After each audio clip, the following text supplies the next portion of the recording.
It's like being awake in a dream, like watching a movie play out in my mind. Other lives, other versions of me, existing across the multiverse, transmitting a message, a broadcast. Do you remember? We're all eternal, stars wandering through infinity, on a quantum journey back to self. Are you ready?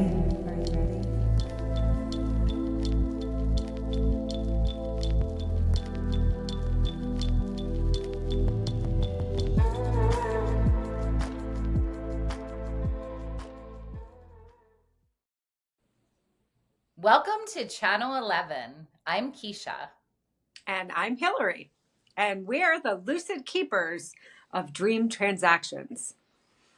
So this is our first episode here on Channel 11. And a brief description of what we're doing here is we have a longtime listener of Wandering Star, Alec, who has agreed to participate in this fun experiment with us. Now, Alec has a question that he has been holding in his mind. Keysha and I do not know what the question is, but together today we're going to channel a story that will undoubtedly answer Alec's question and bring through messages for not just Alec, but for us and for everyone that listens in some of the most mystical and magical ways. So thank you for being here and for joining us in our first episode here on Channel 11. We're happy that you're here, and I think we'll just get right into it. What do you say, Keish? Absolutely. Okay. Yep. Okay, close your eyes. Big breaths into your belly. Calling in all the great spirits who have gone before us.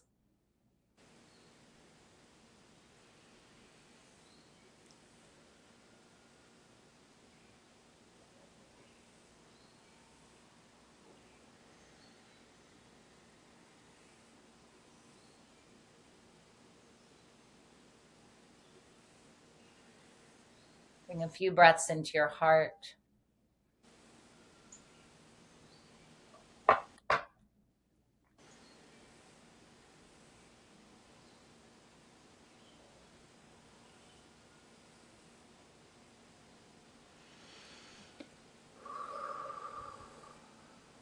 Few breaths into your brain.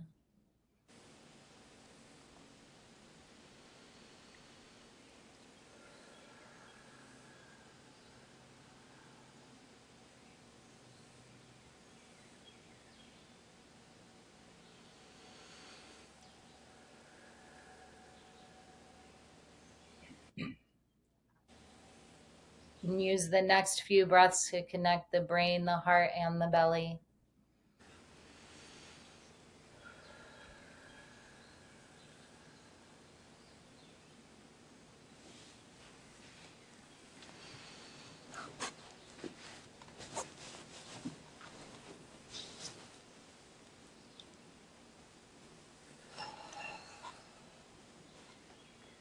And a big breath into every single cell of your body.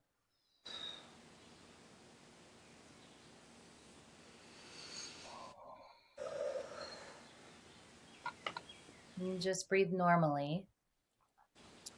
I'm going to ask you to find Alec. And tell me, is Alec inside or outside? He's outside. Can you describe the environment to me? I see him standing in a field of sunflowers. I'm going to ask you to place the cube of genius around, the invisible cube of genius around Alec.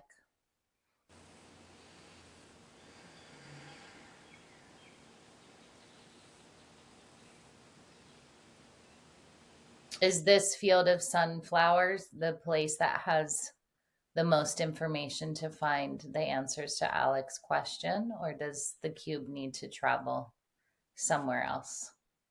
So I need to just tell you this as well. At first, it was kind of a close up of him in sunflowers all around him, you know, and I couldn't see beyond that. And then it sort of felt like, do you know in The Wizard of Oz when they're going to the Emerald City and there's that field of poppies? Yeah. And then there's the path that leads to it. Mm-hmm. Like when I zoomed out, it was kind of that feeling of seeing him in this field of sunflowers, but with this mysterious city behind him. I don't know necessarily that it's like the Emerald City, but it's that type of feeling that I'm getting. Is he headed toward the city? I think he is. Okay. What is he? Is he wearing anything on his body? Yeah, I feel him wearing a red t-shirt What else is he wearing?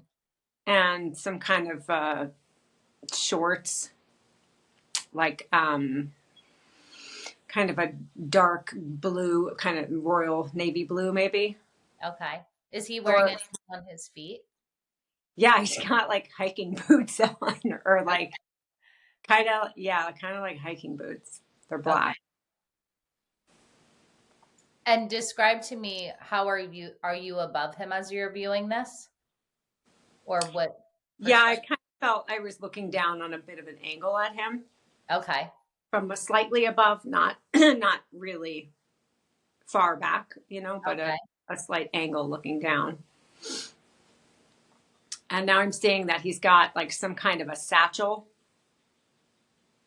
wrapped around like earth, you know, kind of cross bag on his What is in his bag? body. And it's, it feels, and I'm getting the feeling of a map being present. Like he's Okay. kind of looking at this map situation.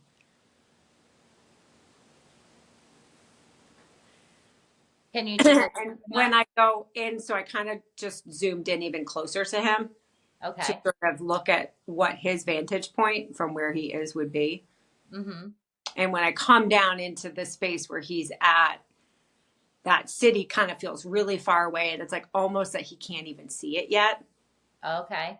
Do you know what I mean? And the sunflowers are really tall and he's like in the middle of them. So it kind of feels like he's a little disoriented maybe. And he's got this map and he doesn't even know that this big, I want to use the word mystical because it feels very mystical, but this sort of city is right here. Not right here, but it's close enough. And he seems a little bit turned around. Okay. So the sunflowers are not, they're blocking his view of the city. Yeah. So big. Okay. Yeah. Yeah. Okay. Can he go up to one of the sunflowers? Yeah. And how about if he grabs one of the stalks in his hand? Okay. Yes. Does his hand fit around the stalk, or is it too big for his It hand? definitely fits around the stalk. Yes. Okay. And Yeah. describe to me what that feels like. It's like a little bit bristly Okay. and it feels kind of warm. I just, because of touching this, got a sense that the air temperature is nice and warm. Okay. Bring And that feeling into your heart.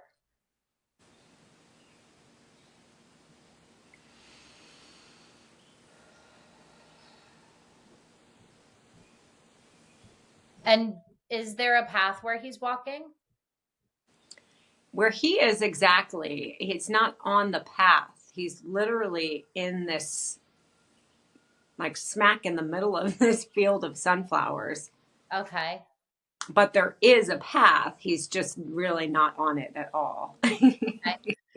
Do you feel like you would like to walk with him, or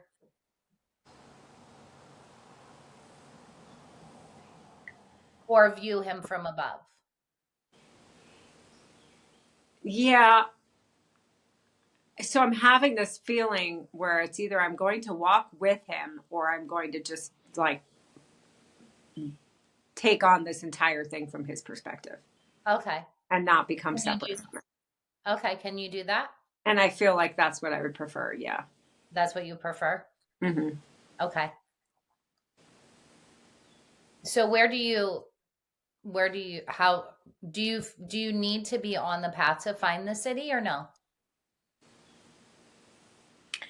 Okay. No. Okay.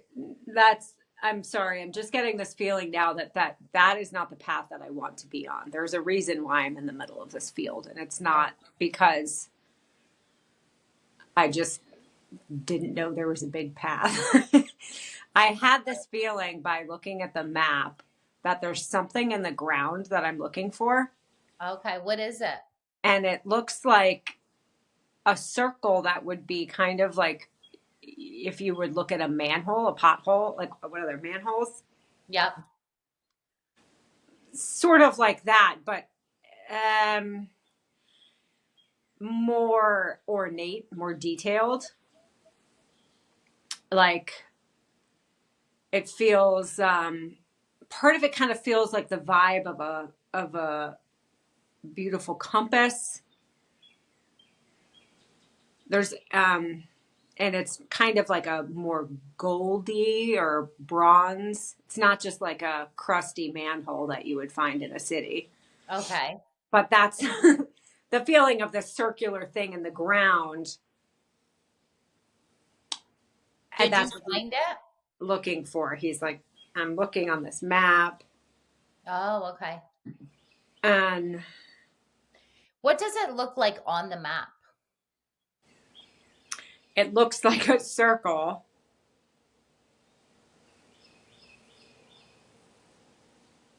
And it almost feels like a big part of it feels like a zodiac chart too, an astrology chart. Oh, okay.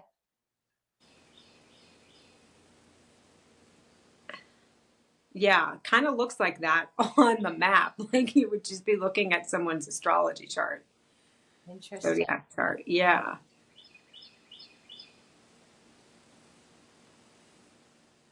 Are there any other markings, or how do you know where to walk?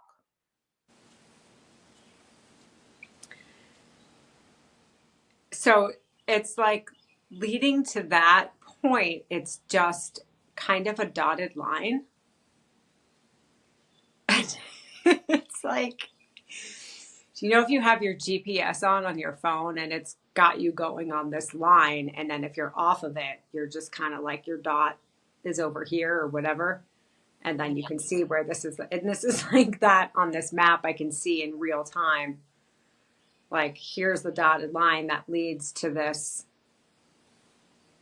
circular opening.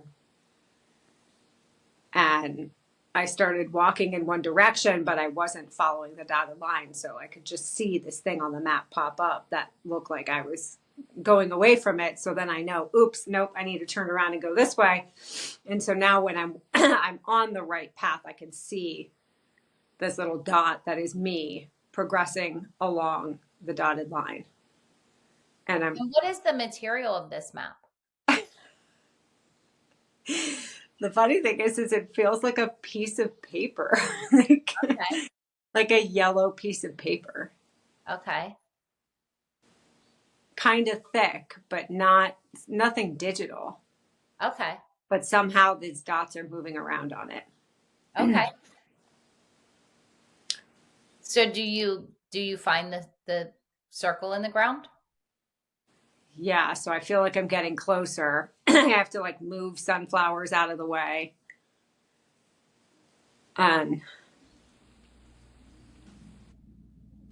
And now it's just like there's a small opening in the sunflowers where this is.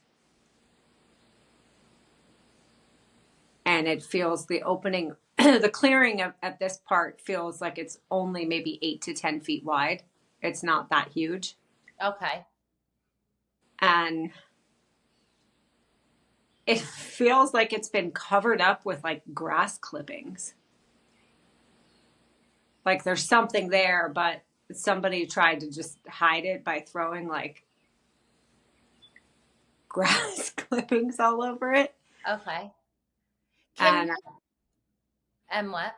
I was just gonna say I'm gonna like kick them out of the way with my boot. Okay. Did you kick them out of the way? Yeah. Okay. I'm really curious before we do that. Can you pull one of the sunflowers down so that you're holding the actual flower? Yes. And can you, with your hand, describe to me how big is the flower in comparison to your hand? Is it huge or is it a really Yeah. The flower is like this big. big? Okay. Can you rub your hand over the top of the center of it? Mm-hmm. Describe to me that feeling.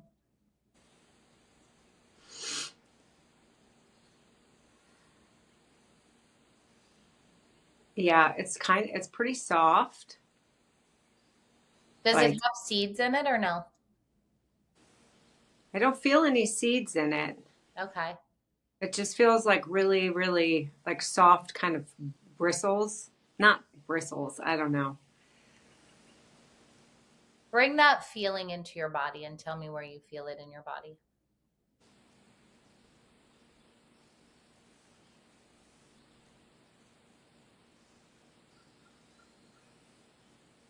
I feel it starting in my hands and moving up my arms.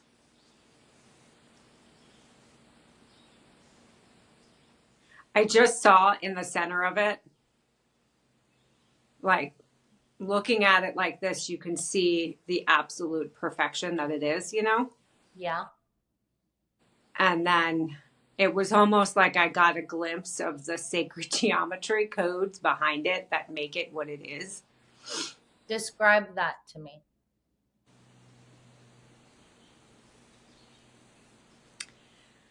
It's like I just saw the Fibonacci sequence pop up, the spiral, Okay. Yeah.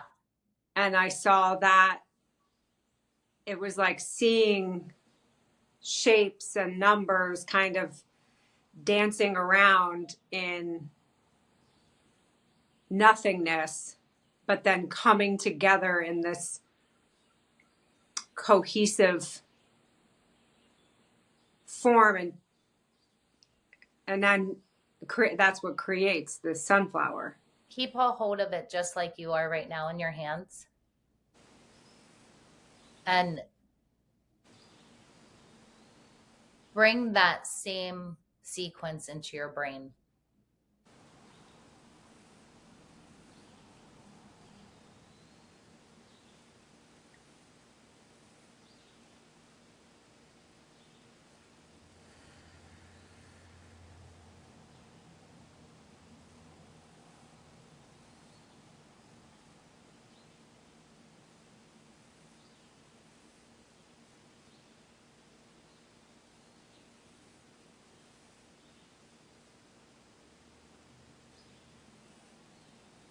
Can you now bring it down into your heart? Mm-hmm.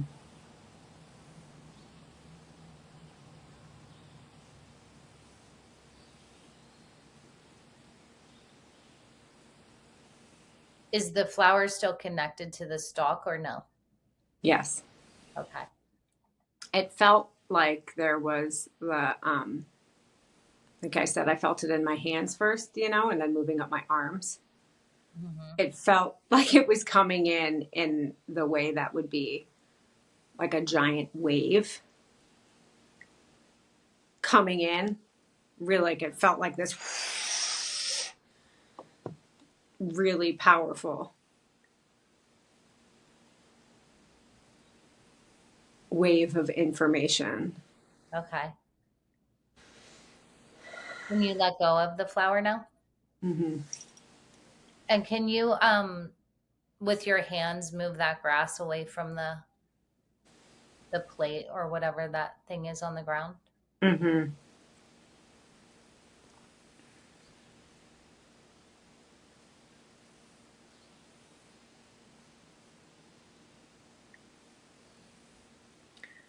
So as I do this, that I feel like this circular thing is about maybe 2 to 3 feet wide.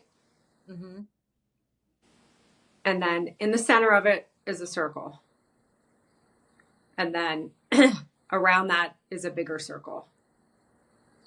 Is this like carved, kind of like inlaid, Yeah, kind of? Okay. definitely. Yes, it's carved. And it feels, it's not gold. It feels kind of bronzy. Okay. Um, and then it's divided into segments, like it would be an astrology chart, that kind of thing, like the different houses. That's what it Oh, okay. looks like, Mm-hmm. you know. And then at the same time, I'm getting the feeling, and I'm not quite seeing it physically on here, but I have the feeling of do you know what the steering wheels on ships look like? Boats that kind of like they're Yeah. round, but they have the things that stick off of them. Yeah. It kind of feels like that, like there's something that I'm going to have to turn. And that is what the wheel feels like to Okay. get this thing open. But there's some sort of pattern that needs to be completed or aligned before I can open this up. Do you know the pattern? Not yet. It's not coming to me yet. Is it somehow connected to that pattern of with the sunflower? It probably is. I just like felt myself looking at the map as if that might give me a clue on how to open it. And then as I was looking at it, everything on it just disappeared. And so I folded it up and just put it in my back pocket. So I got the sense that that's not going to help me anymore. Like I'm here, I have to figure this out on my own now. The map isn't going to tell me Okay. anything. And so, yeah, it's that same like Fibonacci sequence is popping up. Can you use that whooshing power that you felt to open it? Yeah.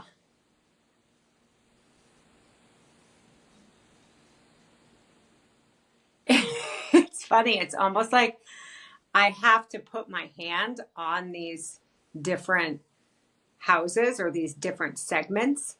Do the segments have anything in them or no? Yeah, they have. Yeah, they have different little symbols in them.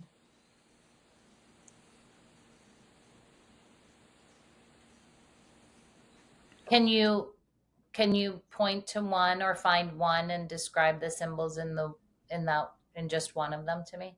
Yeah, I'm feeling like like here's the circle, and the one that I want to put my hand on first Mm-hmm. is there's a specific sequence. Okay. Is this one.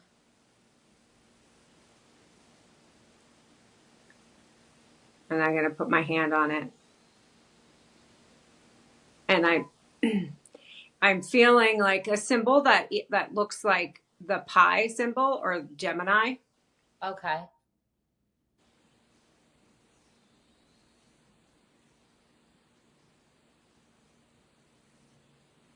And then I'm feeling a bunch of circles, tons of circles, circles within circles within circles. But very strongly, it's this feeling of, I guess if I'm feeling this as a zodiac or astrology chart, it feels like Gemini. Mm-hmm. But I'm also getting a strong sense of pi as well.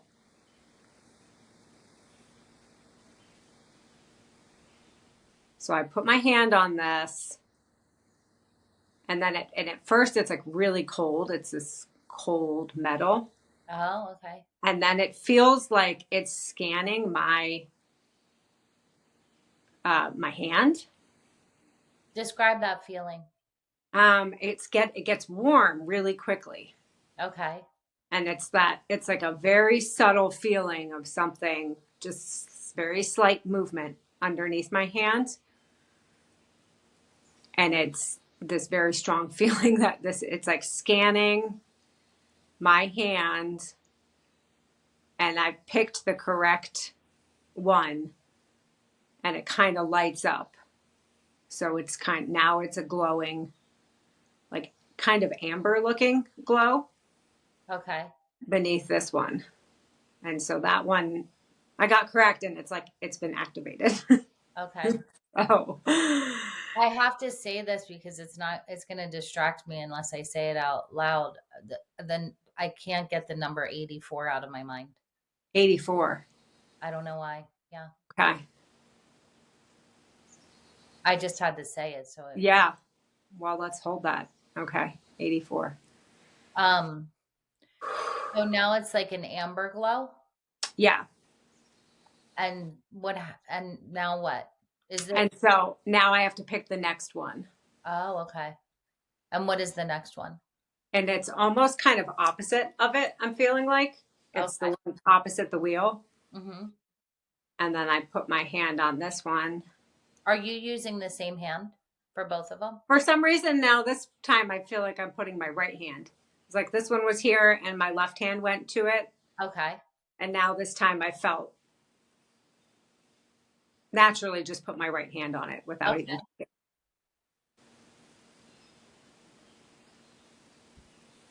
And what are the symbols on that one? Well, this one I immediately got the ram, the feeling of Aries. Okay.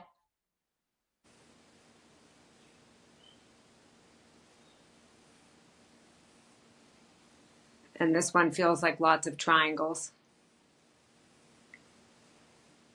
Triangles within triangles within triangles. And this one is doing the same thing where it's first it felt cold and then it quickly warmed up. And I feel like it's scanning my hand. And now it's glowing just like the other one. And now what? And now I kind of just feel like maybe a sense of confidence, like, ooh, I know what I'm doing. So I Okay. start doing it faster, and putting my hands like this, like activating all of them quicker. And so I can see them all starting to light up. And then there's the last one is the one at the very top, kind of right, slight right. And I know that when I put my hand on this, it's going to do the same thing because it's the last one. And so I kind of pause for a moment, like I'm excited. This is Breathe that it. feeling into your entire body.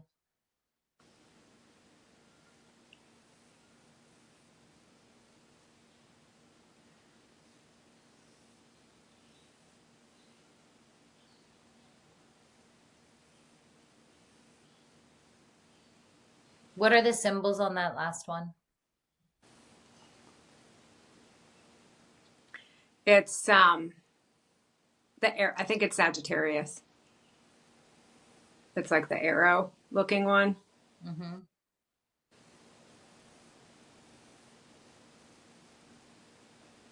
And it's squares within squares within squares. Okay. Did you put your hand on it yet? Mm-hmm. What happens? Then the wheel thing pops up. Something comes out of it around. It's kind of like around one of the circles, like almost like the outer circle. And this thing just comes up, and then I can put my hands on it and twist it. Is it heavy? It's kind of heavy. Yeah. And I can twist it, and then it comes, like it unlatches, and then I pick it up and I put it on the ground. And then kind of lean my head over to look down, and I pull a flashlight out of my satchel. And it's like very narrow spiral staircase. Ah. And so I have like the flashlight, and I kind of scoot in and start walking down. It's a very tight, very compact staircase. How does it feel in there? It feels like it's interesting because it feels like this stairway is really narrow and kind of feels like constrictive. Where do you feel that feeling in your body? I kind of like I feel it in my shoulders and my arms, like I have to walk like this, or I have to go down very with my body and kind of scrunched in. But then at the same time as I'm going down, it feels like it's this long cylindrical spiraling staircase going down, and it feels like it's a long way down to where the bottom, the floor would be. But it feels like it's in this really big, vast, open space. So it's an interesting feeling of like constriction and then this big, wide open. Breathe both of those feelings into your entire body. The expansiveness and the constriction.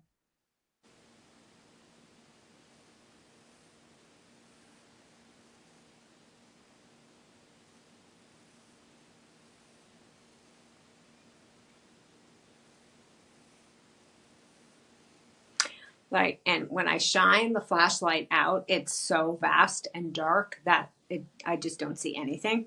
Okay. I'm just using it to look at the stairs because that's the only thing I can see. Okay. Can you travel down the stairs as quickly as possible? Yes.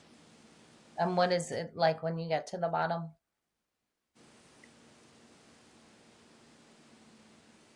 It's,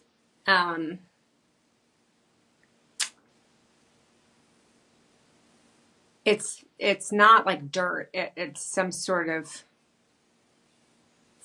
flooring. It feels like I keep getting the feeling of metal. Interesting. The floor is not metal, but I have a very strong feeling of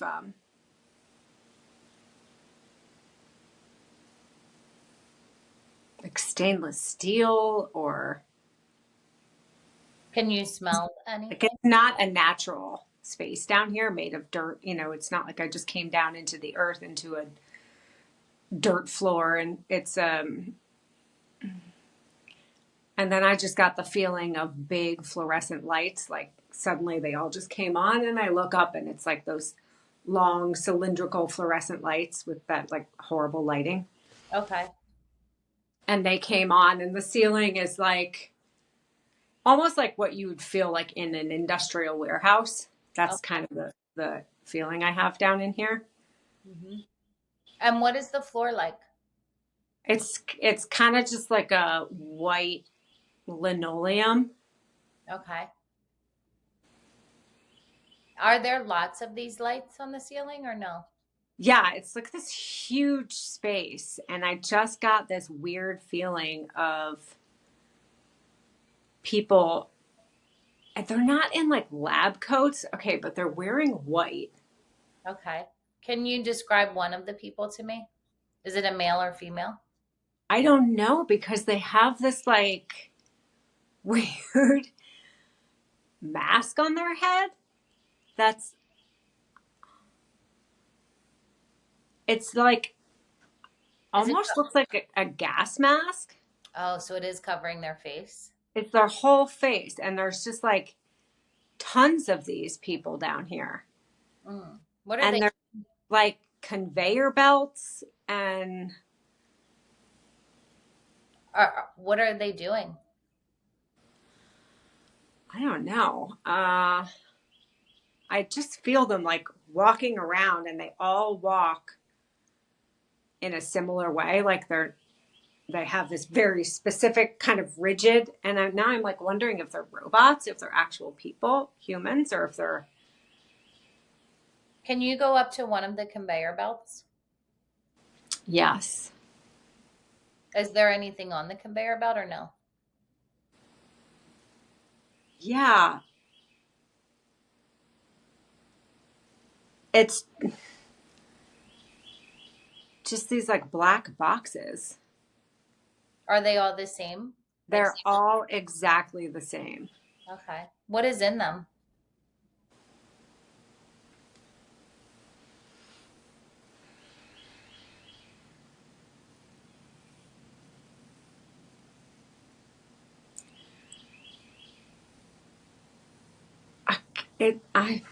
I just got the feeling of like dolls, but like not,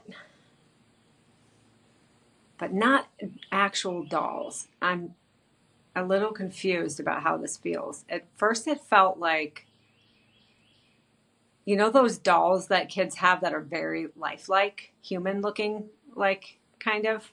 Yeah. I don't know what they're called exactly, but but it had no clothes on, and it just had like eyes shut, and it was really the feeling that like it was gonna come to life somehow. Can you hold one of them? Yeah. Describe to me what it feels like. It honestly, I not really like the feeling it gives me. Where do you Um, feel that feeling in your body?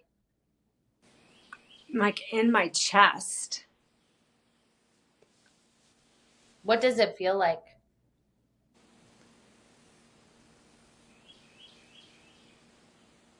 Something's like really off with it.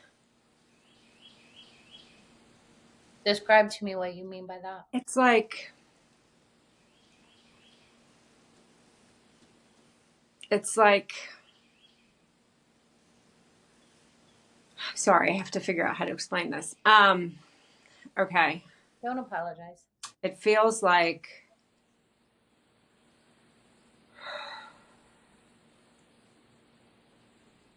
something that I know is fake, but other people will think is real.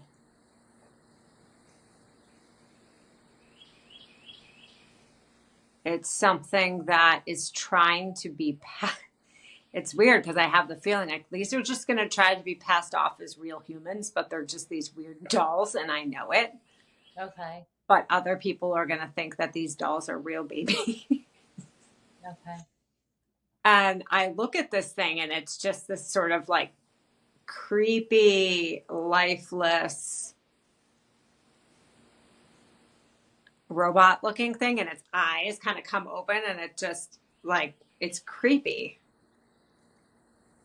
Can you are these men and women down here working or no? Are they humans I working or don't think that they're humans. Can I you think that they're robots. okay. Can you stand in front of one of them? Yeah. Describe to me what this being So it's got like this, it's like a white, um, it's like a full body suit, you know, and it zips up the front, and then it's got this white hood, and then they have these like weird black masks that kind of at first look like a gas mask because it covered the whole mask. That was the sense I was getting. okay. But now it's just like a blank black shield. Is it like a screen or like a actual like is it like fabric or is it a No, it's like if you were to look at the front of a motorcycle mask, that just was. okay. Does it Um, come up? Does it lift up or no? yeah, and I just was looking at it, feeling like, ooh, I should definitely lift up the lid on it or like this thing. And it's just like a control panel feeling that I'm getting. Okay. So they're definitely things are all robots down here. I don't think there's any people down here. And they are putting all of these creepy babies into and the back boxes are just like going down these conveyor belts one after another. Do all the babies look the same?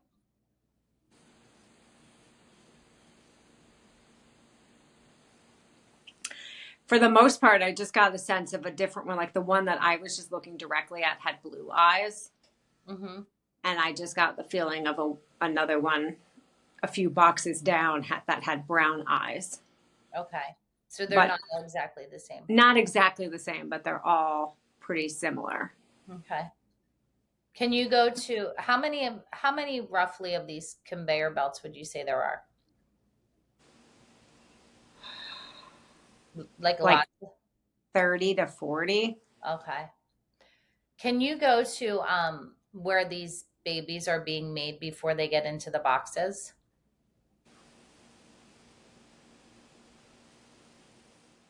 Yeah, it feels like a level above this. How do you get up there? I'm seeing this because I can see like the boxes come shooting down this chute, Okay. and then they go on these conveyor belts down here. Right. And so I'm like following the box that where it came from. So I'm just kind of following this chute Okay. that went up. And I'm feeling like a whole other area of robots Okay. in the same white outfits. Mm-hmm. But now they have conveyor belts that are like, I can see somebody putting the eyes in. Describe to me what that's like. And then it goes down. It's almost like if you would watch someone stamp something quickly.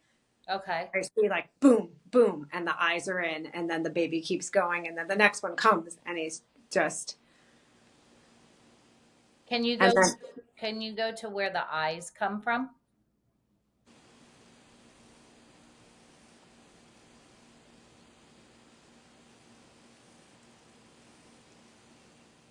Yeah, that's interesting.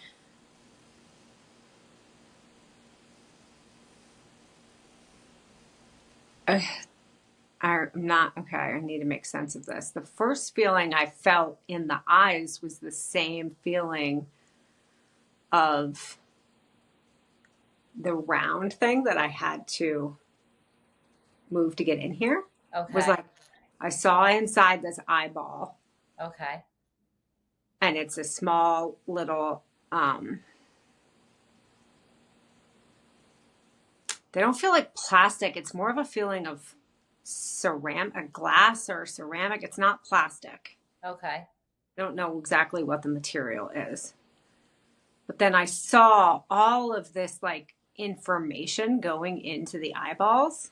Hmm. And then I got this very strong feeling of that same pattern. But there's something about an absurd amount of information is going into the eyes. It's almost like that's the information center for this entire for the whole doll. Okay. It's like encoded in the eyeballs. Okay. Can you like where are these eyeballs? Like what is there like a machine or where does like the material come from? Who Yeah, makes who makes the actual eyeball? I see it in this big round thing. Almost looks like it would be like a giant gumball machine.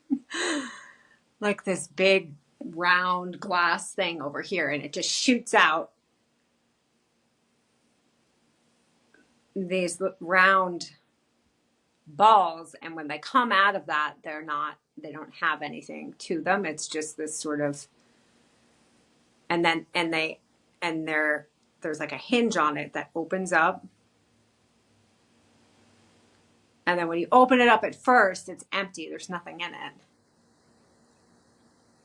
And then it feels like this teeny tiny microcomputer situation is implanted in it. Mm. And the way that it looks, though, it's round and it fits inside the eyeball perfectly. And when I look at it, it has that same feeling of the round pattern that I Where had does to. the microchip get made?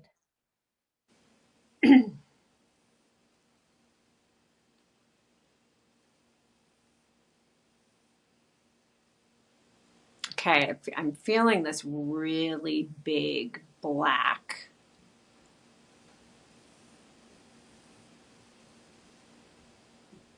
It's like a huge machine. And Describe it to me. oh,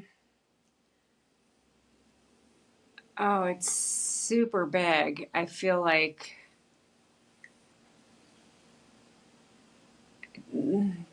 15, 20 feet wide, maybe. Is it inside this building? Yeah, Oh, okay. yeah. What is the shape of it like? It's like long and rectangular, Okay. and there's a really loud hum coming from it. Describe the hum to me. It's like like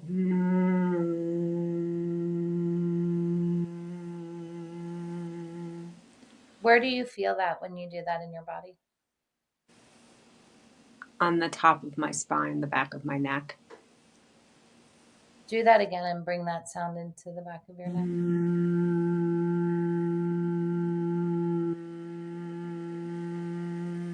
Are you standing in front of the machine? Yeah. When you make that sound, are you able to connect to that machine? Yeah, I'm seeing like these little teeny, I don't know, they're like microchip computer situations. Like they're fed into this thing blank with no information on them. And the humming is the generation of like all of this. Like this thing is generating obscene amounts of information and implanting it into these things. Where is it getting the information from?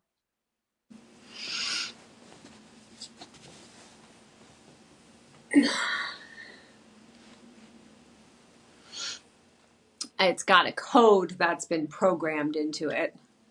Who programmed the code into it?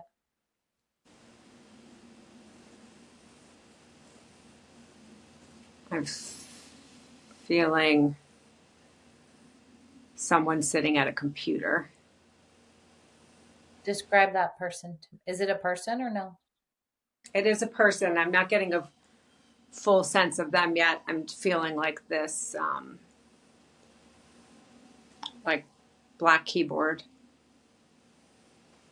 normal looking desktop computer. Does it Thick, look like a male or female? I'm getting male energy. Okay. Yeah, like pens, a stapler, a very normal office feeling. Okay. A cup of coffee right here. Okay. Can you smell the coffee? Yeah, it smells really bad. Like, and it's in a styrofoam cup. It's like gross, gross coffee. Okay. Black keyboard? Black keyboard. And there's a picture of a dog. What kind of dog? It's like a little, I don't know, it's a very tiny dog. What color is it? But it's just like a close up. It's like almost feels like glamour shot style, you know, like you would take the dog to get professional photos done, and it's this like soft close up of this dog that's got like light brown hair, and I feel like little barrettes in it or something. Okay. It's kind of funny because this feels like a pretty like sterile and masculine place, except for this picture of this little dog. Okay. And it's got the same really bad lighting in here. Okay. Are And there it's any, not a big office. It doesn't feel fancy. It just kind of feels like it's just like random. I get the feeling of somebody that's like really lonely, really disconnected from society. does this person feel younger, middle-aged, or older? kind of like middle-aged. Okay. And this is where the information for those computer chips comes from? Yeah, it feels like this guy that has this energy of like being slighted in his life or feeling like an outcast. Mm. And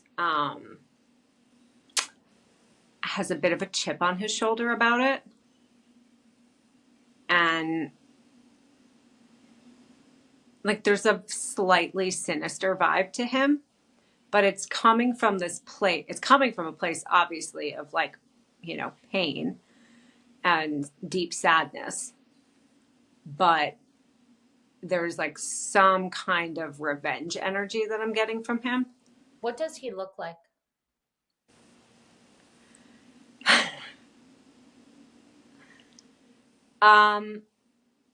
There's this very specific guy that I keep seeing, and I don't.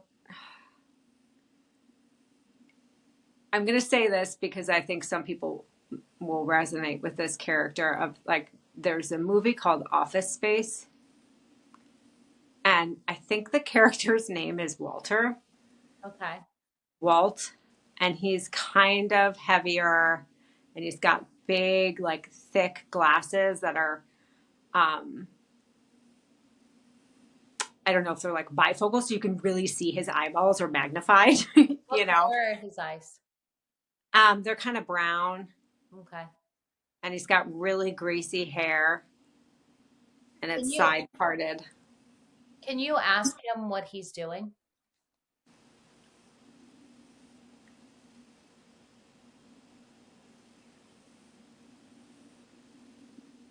I just felt him saying, like, I'm showing everyone how smart I am.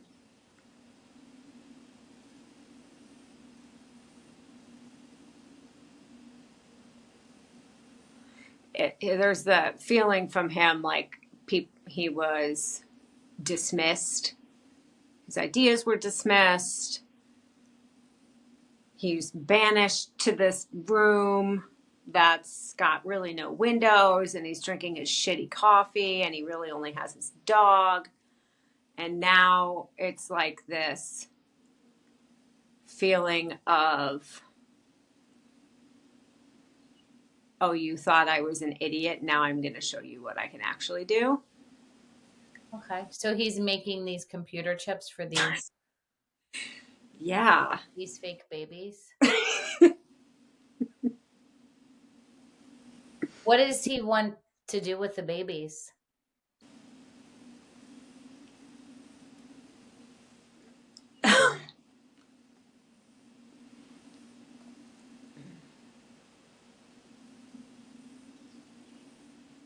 Okay, I'm feel like I'm just following the progression of this whole thing now. Okay. So he's putting these codes into these things that are going into the eyeballs, and then the babe going into the baby's going into the black box. There's a truck that pulls up outside. All of these black boxes are put into bigger things that are on crates that are on pallets. The pallets are loaded onto the trucks. The trucks, it's like I got the feeling of one of those really giant Amazon warehouses. Okay.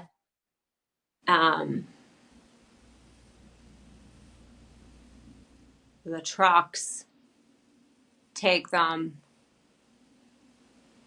I have a feeling of just some sort of big box store.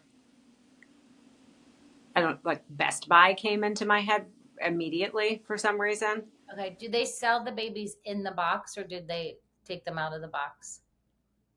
No, the babies are sold in the boxes. It's got this sort of like modern, sleek look. Can you see the baby through the box or no? No, that's what I'm trying to make sense of. Like, why would anyone buy it? Like, Does it have any writing or how do people know what they're buying? That's what I'm trying to figure out. Okay.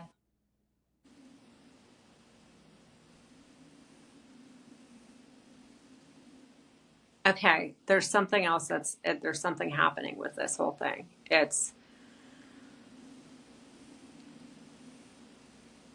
because I felt like that. And then I just felt like the box turned into a TV, Mm, right?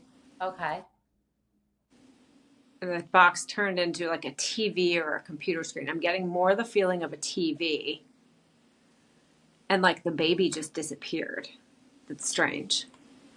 I was trying to figure out why would these go to Best Buy?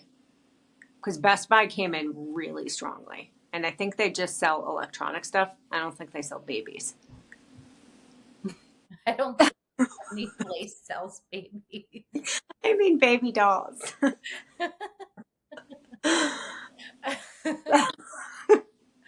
Well, I think it has something to do with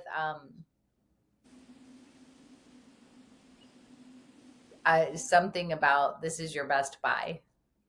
Yeah. And it feels like there might be some sort of connection to the programming that happens when people are watching television. I mean, absolutely. Yeah. It's like this brainwashing operation that's coming from this dude that's like stuck in a shitty office room drinking styrofoam coffee. Yeah. So, can you see what gave him this chip on his shoulder? Can you ask? Yeah.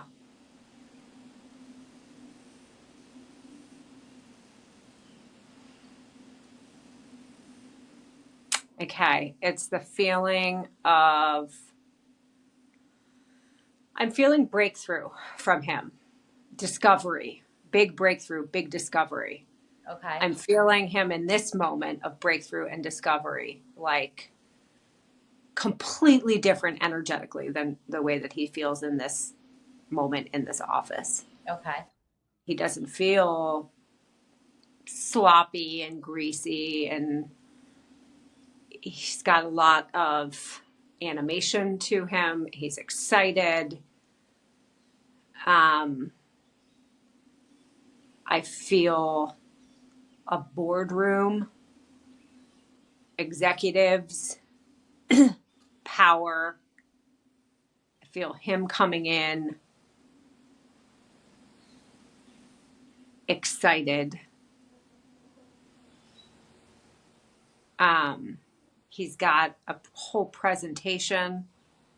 He's got a lot of information. What is he presenting?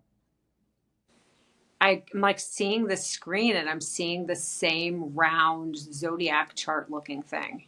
Okay. He's got like this, whole PowerPoint. There's a big, huge screen behind him. This is a very, very nice boardroom office space too. Are there men and women in this? I feel a handful of women. Okay. It feels very modern. How many people-ish would you say there are? About a dozen. Okay. It's a long table. It's black. There's pitchers of water down the table. It's in a room that's just like windows looking out.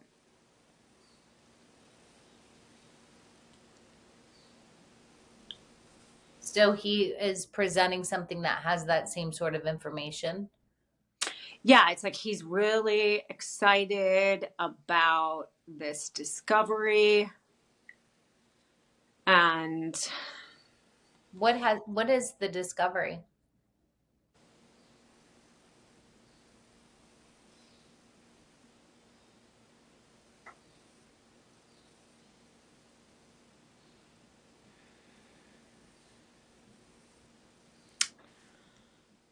I just felt like the DNA double helix Okay. was the first thing that I felt when you asked that. Mm-hmm.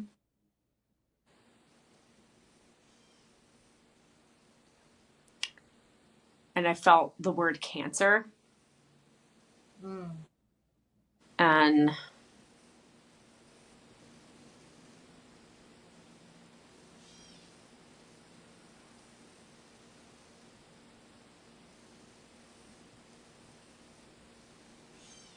Like cancer as in the disease, as in the illness, or cancer. or it's kind of like the feeling of both.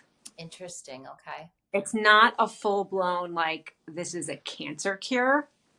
but the word Cancer came in. There's something going on that is like, I keep getting the feeling like it's almost like that city that I felt in the beginning, that felt like the Emerald City, Yeah. is like something, I can't, how to put this, it feels like a higher intelligence there. Can you go there to that city? Can you find the tallest building in that city? Yeah, it's like this very tall tower.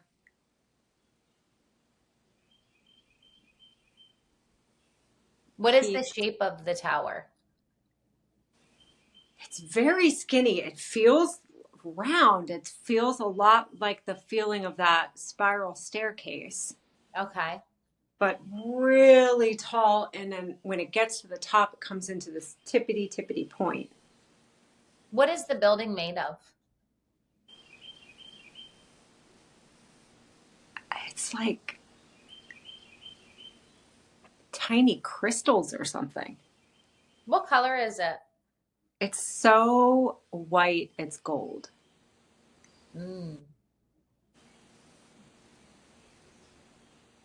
Are you outside or inside of that tower? I'm outside. Can you walk up to it? Yeah. And can you touch it?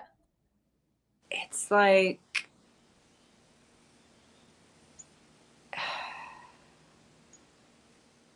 it's like almost not there.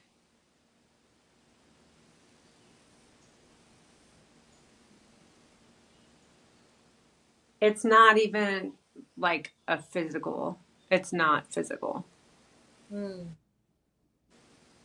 Because I keep getting the feeling like there's this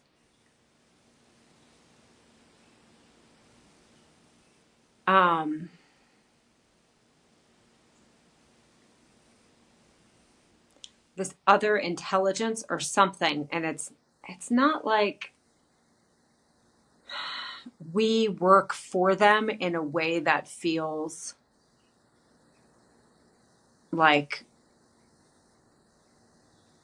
oppressive, but it's like, it's such an interesting feeling. It's like,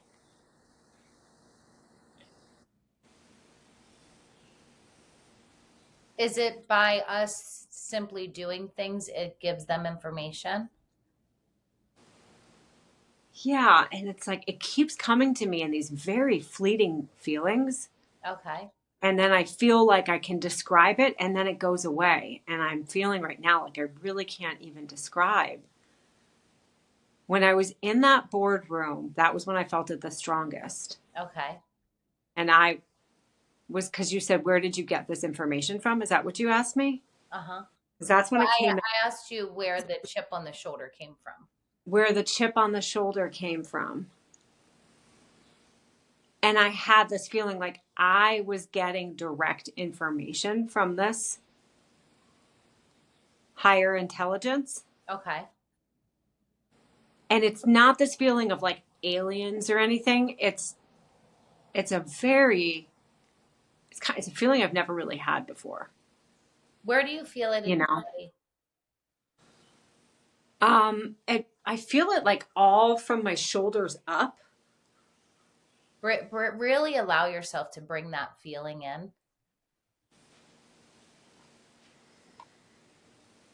And maybe is it helpful if you're in front of that building of crystalline energy? Is that how you would describe it? Yeah. Okay. So allow that feeling, and maybe even in the same way as connecting with that sunflower, bringing in this new feeling.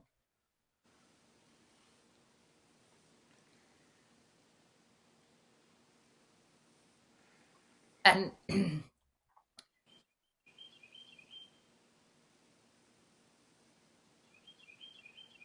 standing there and allowing it to come down to the lower part of your body and down through your feet into the ground.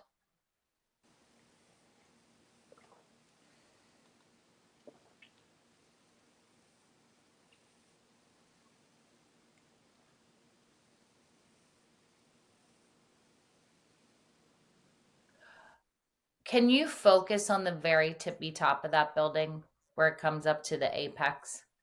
Yes. That's very specifically placed, I'm assuming. It feels like it. And where is the tip of that building drawing information from? I feel this very powerful like vortex around it. Okay. Almost feels like when it comes to this tippy top, the apex, the peak, Yep. like I can feel this energy field around it that's swirling Okay. like this. Yeah. And Bring that feeling in. Allow that vortex feeling to come in also.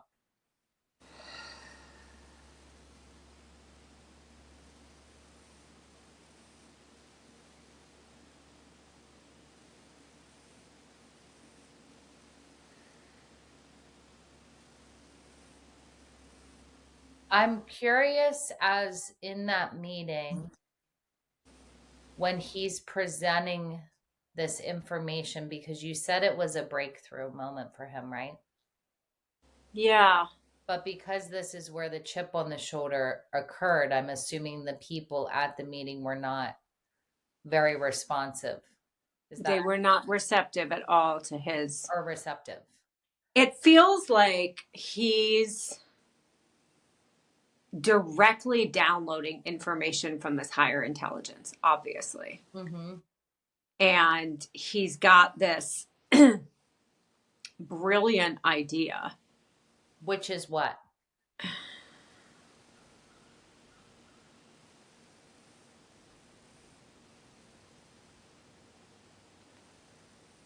It feels okay. How do I put this into words? The feeling I have is the first thing that came through was literally just this big key going into the keyhole Okay.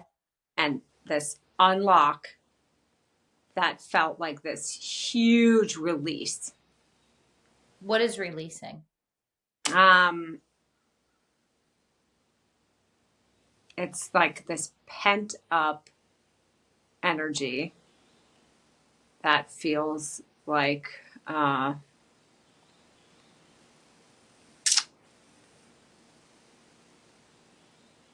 it feels very, very dense. And yeah, I have this like heavy feeling of like a ball and chain kind of. Mm-hmm. And then that's this feeling. So it's this feeling of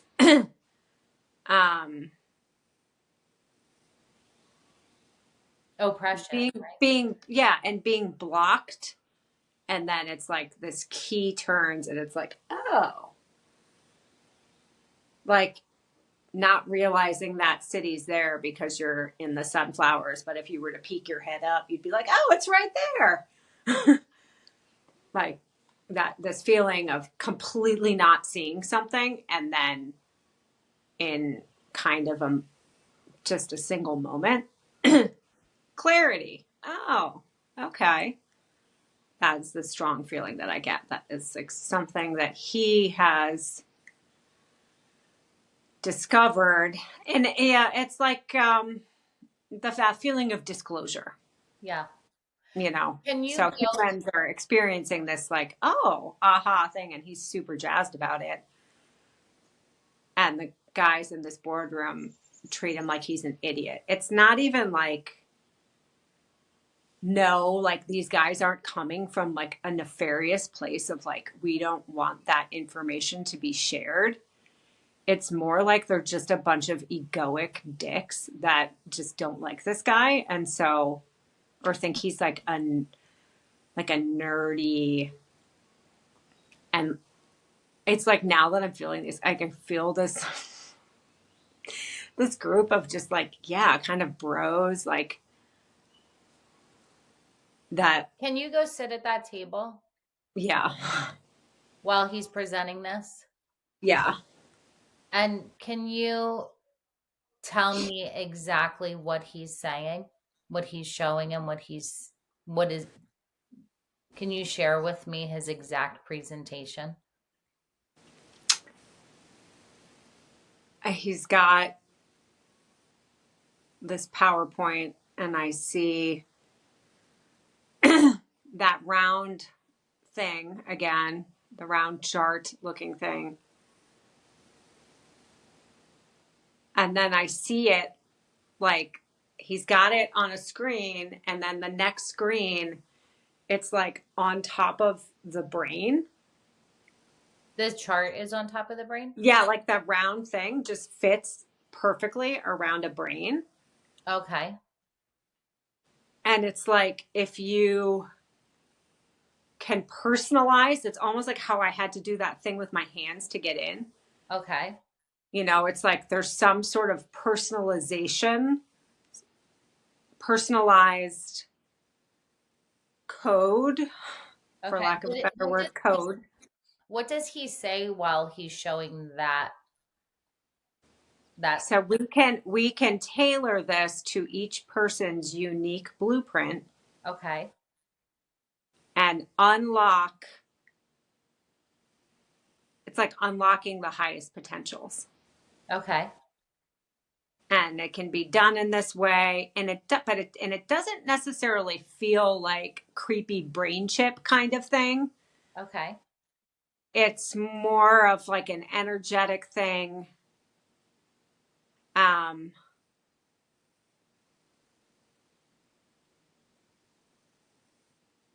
Yeah, it's like I'm feeling all of these like zodiac signs and other symbols. I'm feeling the DNA, like the double helix. Like it's a very personalized, unique system he's come up with that. And it does not feel creepy in any way, shape, or form. Like we're implanting chips in people's brains and making them part robot. None of it feels like that. Okay. And then I have the feeling of now being in one of these guys' bodies that's sitting at this table. And he's got like one of those kind of stress ball things in his hand.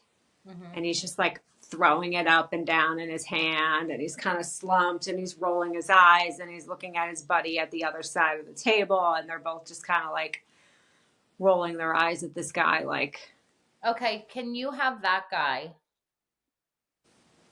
Can he, the one who has the ability to do this, the man who's presenting, yeah. can you have him do this to the guy who's throwing the ball? Can he use him as an example?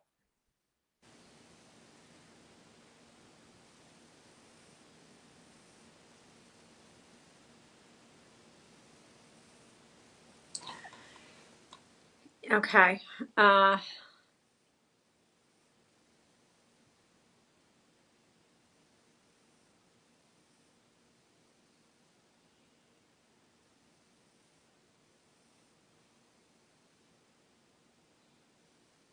Yeah, he's like putting all of this information into this computer Okay.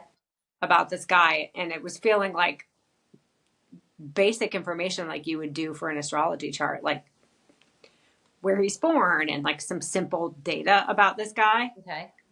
And I can see it like formulating this specific wheel, this specific chart graph thing. Okay.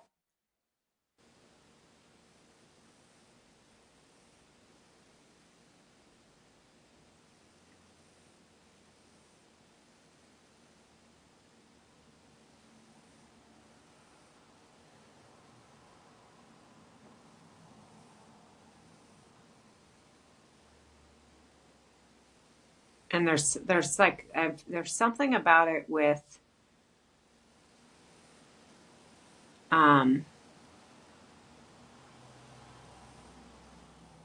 sound. It's like really interesting. There's something about like, so how, now that I have this information,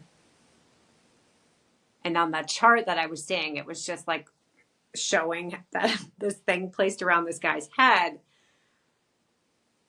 on the graph. So it was just like a basic drawing of a human head with this thing just sitting on it, Mm-hmm. like it being absorbed in that way. Right. But now looking at how to do it with this guy sitting right here, it was like I had the feeling that he was like had to wear these headphones, or he had like there's something to do with hearing Okay. to receive this information.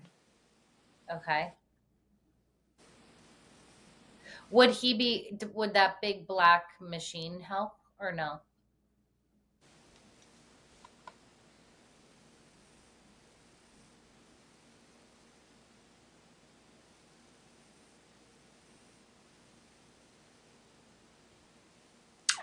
No, I feel like I don't think that that's helpful in this. I feel like that came after this. There's something I'm getting like really stuck on with consent. Mm-hmm. And like this thing of like, what if this person doesn't consent to doing this, then what? Even if I believe it's for their highest good. Can he find somebody who does consent to doing it? Does anybody at that table agree to, or does he have to find somebody? I just got the very strong feeling of like a kind of an older woman who works in the building. Okay. She's maybe like early 60s. Okay. She's very petite. Okay.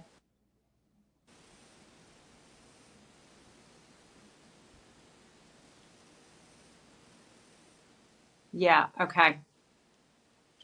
And now I feel like it's okay because she's willing to do it. Okay. Um,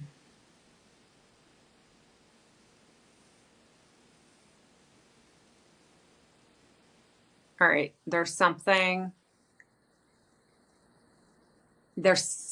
really with like the hands, and it feels like she's got her hand and a similar thing that feels like it's like scanning her blueprint. Is it like a device scanning her? Yeah. It feels like when people put those things on their fingers, and I think it detects your pulse, Okay. maybe. Mm-hmm. But it's a kind of, it's like you stick your hand in this thing and it doesn't fully close over it, but your hand is kind of nestled in this scanner. Okay. And she's got her hand on it, and I feel like a red kind of laser light moving back and forth. Okay. And I feel like some sort of, it's that humming again, but it's not the deep, that really intense droning of that big black machine. It's a lighter, like,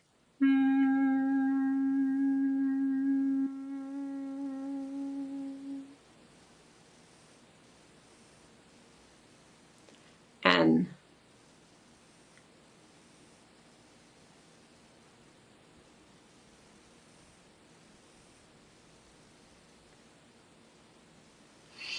it, Does she feel this information coming into her as it's happening? yeah, she does. Do you notice a difference in her observing her? Yeah, it's like it's like I can see that thing like just in like I did in the chart. Mm-hmm. Like it's a holographic thing coming down over her head. Okay. Almost like this weird helmet thing. And then there's the like humming, buzzing, and her hand is in this little scanner.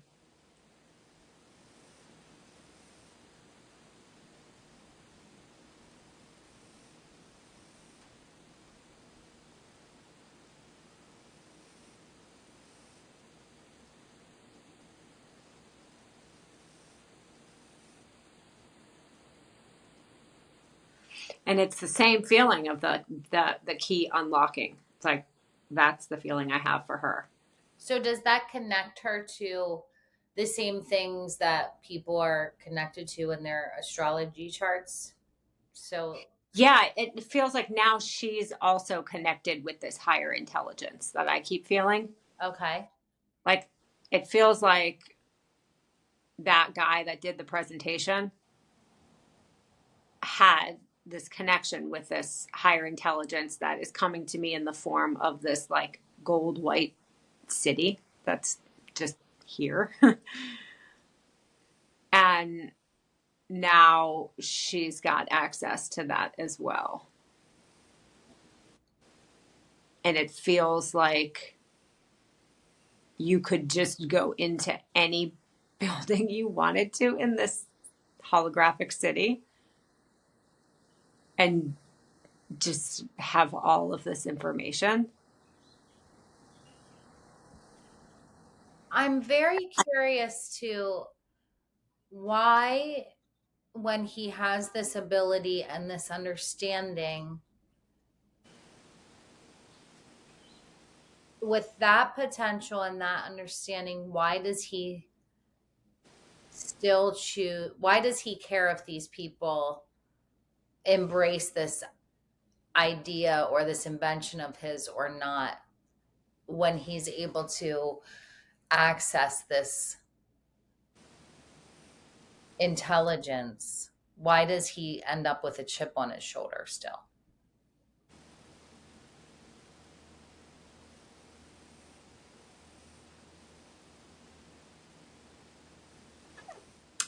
Well, the first thing I heard that just came in really strong was because he's human.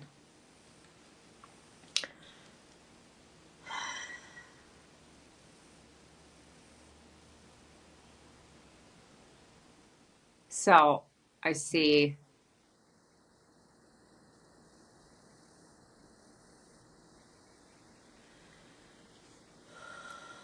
Okay. He does this presentation.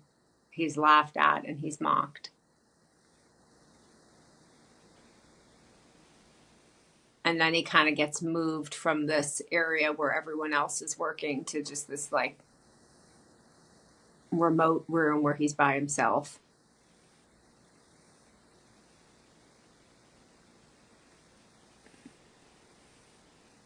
What does everybody else do in this place?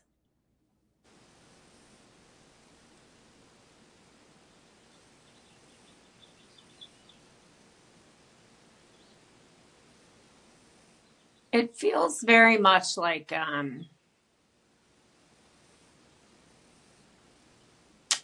it's a very like tech like feeling I get from this place. Okay.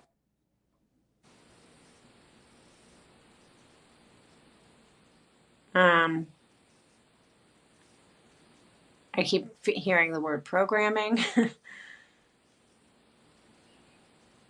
And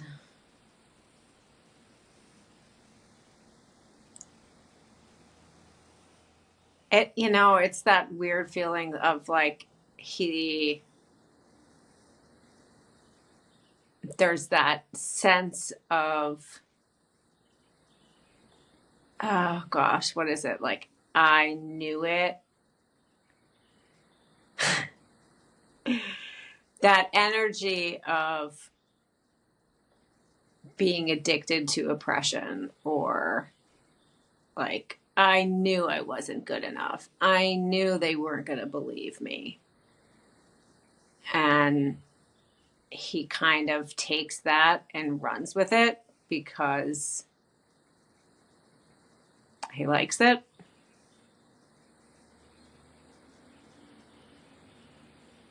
So, did he build that place underground?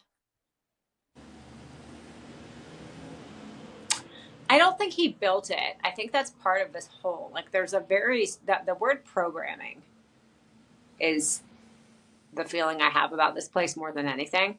Okay. And it feels like this is the building above that thing that's in the basement with the conveyor belts. You mean the crystalline building? No, that's sorry. So that's just that crystalline thing is just everywhere. Oh, It you feels mean the like. office building? Yeah. So the office building that we're in Okay. is directly above that underground conveyor belt robot area. Okay. Hmm. And so he didn't like build that entire thing. He just there's a form of manipulation or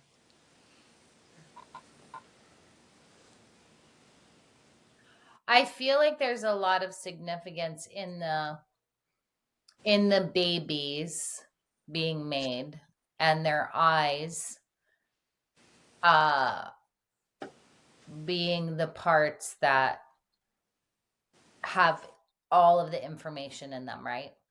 yes. And so there's some significance to the idea that they're being put inside of black boxes.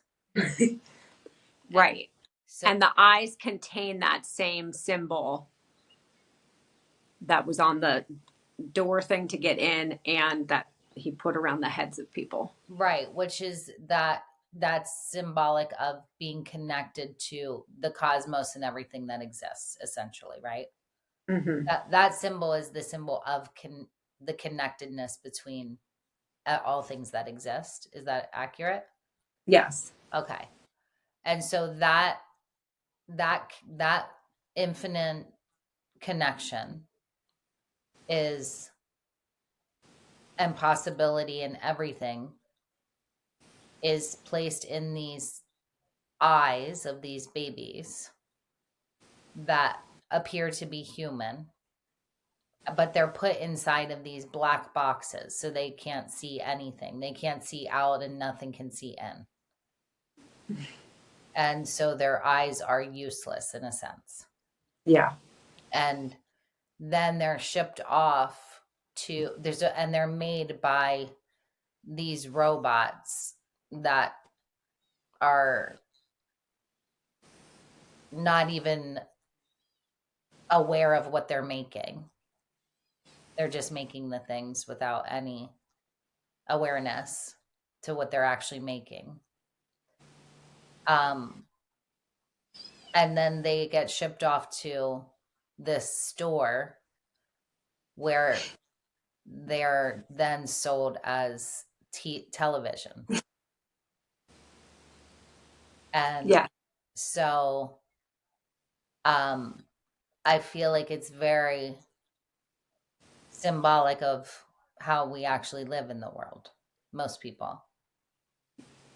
They're watching this box with their eyes that literally have infinite amounts of knowledge and connection and wisdom, everything that exists, like within them, right? But choosing to stay focused on this thing where you literally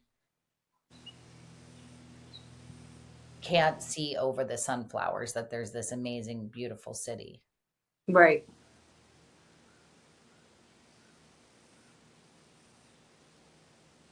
It seems pretty straightforward, right?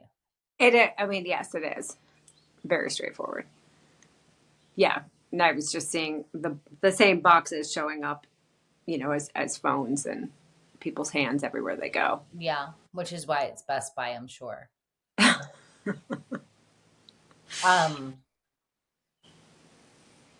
Like Best Buy is replacing that city, essentially. Yeah. The city is the highest potential. Yeah. Yeah. And those like it is like the Akashic records or whatever you want to call it. Like everything, all of information like that. The crystalline energy that carries all information is symbolic in that.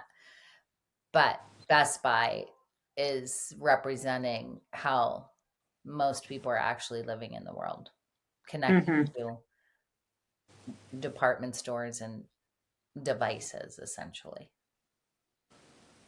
What I find is very interesting is that the devices that we use contain these types of chips in them. Mm-hmm.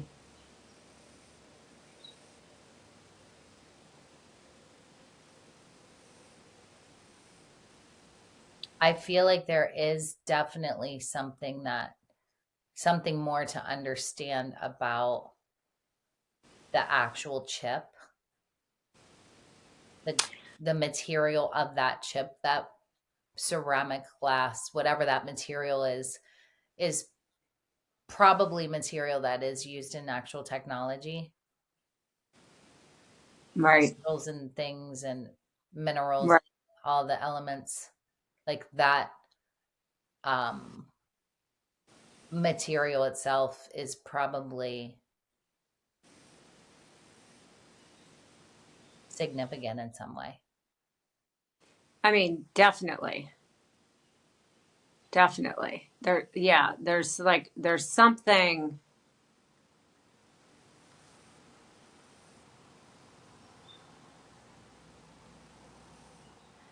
Yeah, there's a really strong feeling of AI right now too. Yeah. Um, and I'm seeing it as both that big black machine Mm-hmm. that feels kind of like doom control programming. Mm-hmm. And then I'm also seeing it as that holographic city. Yeah. Yeah. And I feel like that could be also the constriction and the Mm-hmm. expansiveness. Mm-hmm. Mm-hmm. Yeah. Yeah.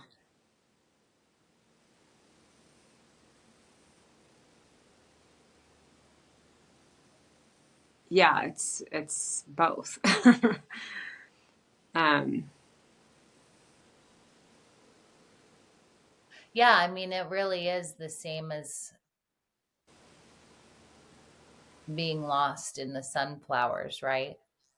And because it's not lost in like some barren desert where you're dying of thirst. You're in this beautiful place surrounded by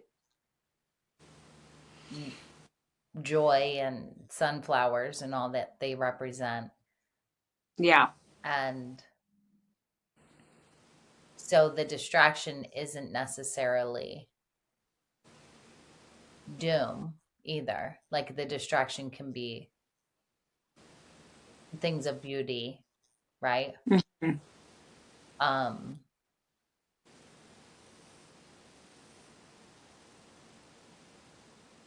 what do the other buildings in that city look like?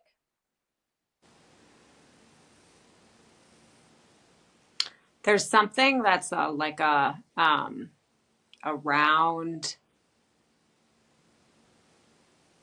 It's giving me the feeling of like the Colosseum or Okay. like an amphitheater, a big round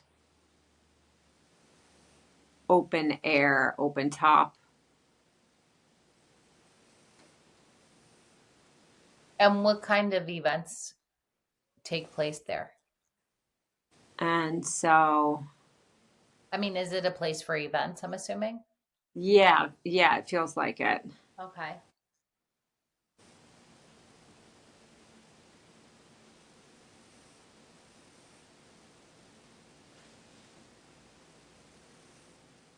Okay.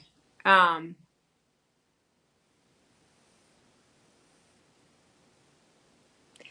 there's a big part of how whatever happens here is activated by sound.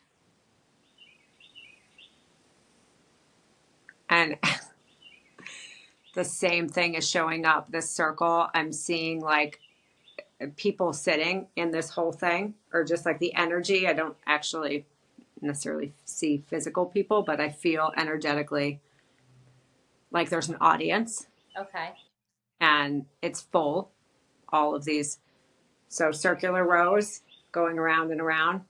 Mm-hmm. And then energetically, they're each divided into these same sections, just like it was on that door, Mhm. and each section has to make a different hum. Can you place Alec in the center of the amphitheater or whatever that is, Yeah. and have everyone section have that sound begin with all of them? Mm-hmm.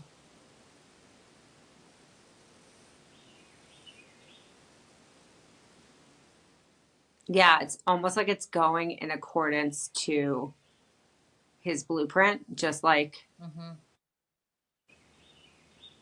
Can you see his blueprint? yeah.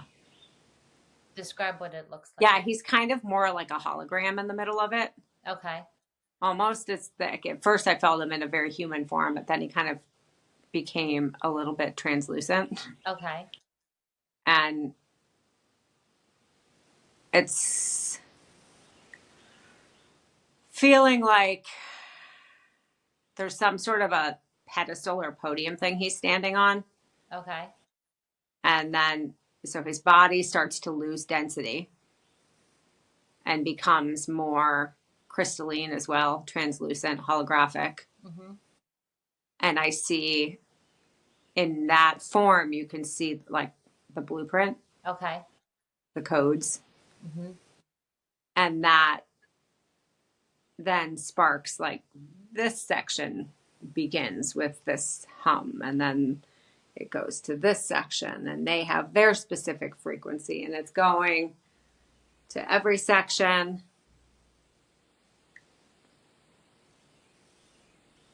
Can you read a part of his blueprint that could help him, the part that would help him in the very best way possible in this moment?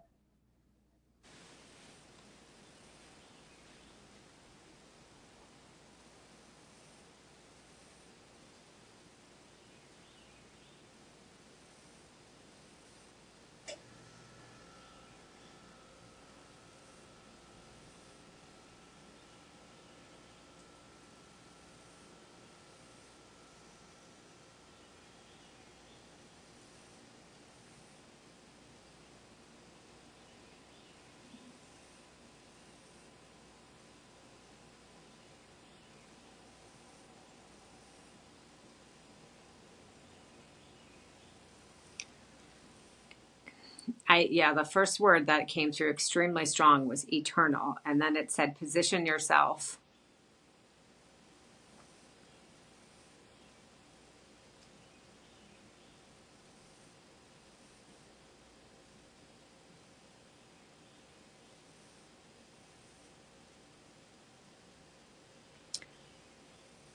Position yourself, and that's, I see him standing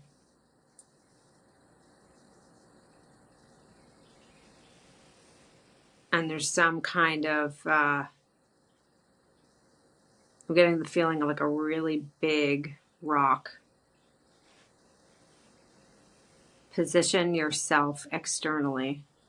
Externally.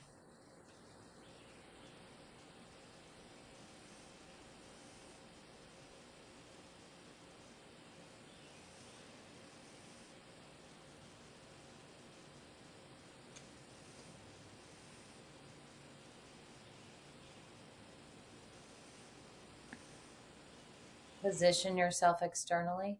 And then it's like, remember the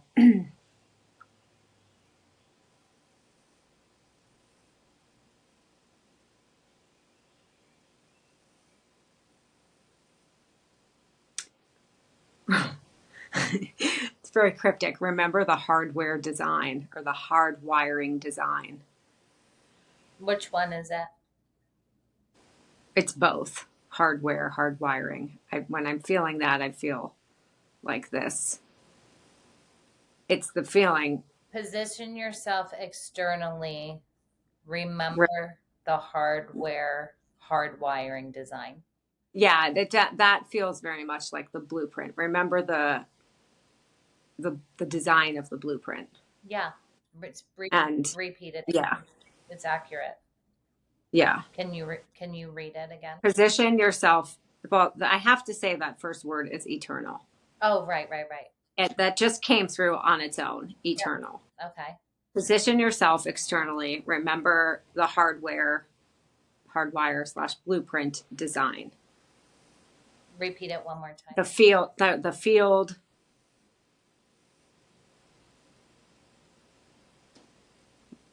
The field will allow you access to a new paradigm.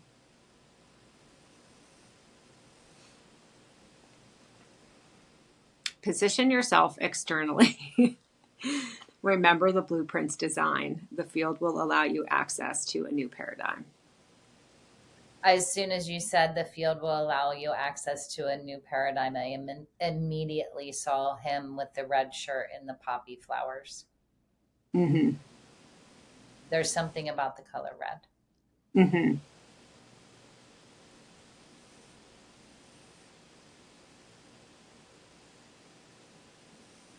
Anything else?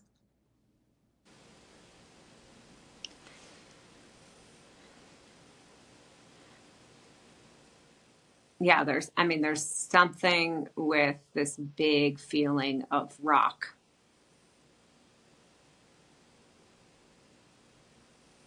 Crystal. It's like a very much a feeling of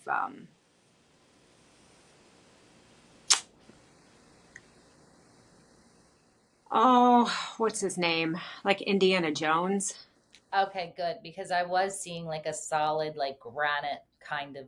Yeah, it's that kind of thing. And I like see him with this satchel, and he's got these like maps and flashlights and compasses and kind of tools in it.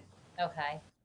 And there's a very strong connection to rocks and stones, granite, crystals. Can you pull the most important tool for him out of that satchel? It's a chisel. Mm.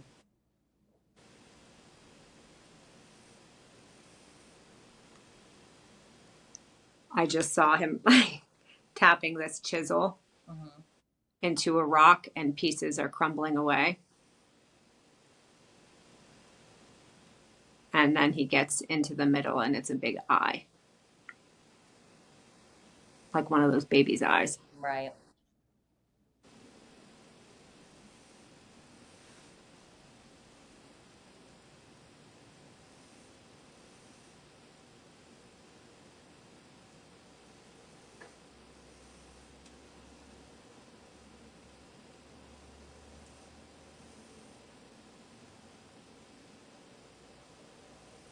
Anything else?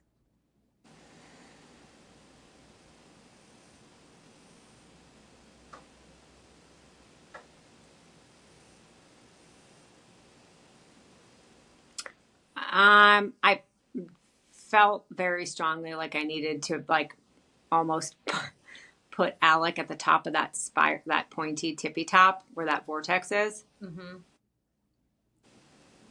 What happens when you put him there?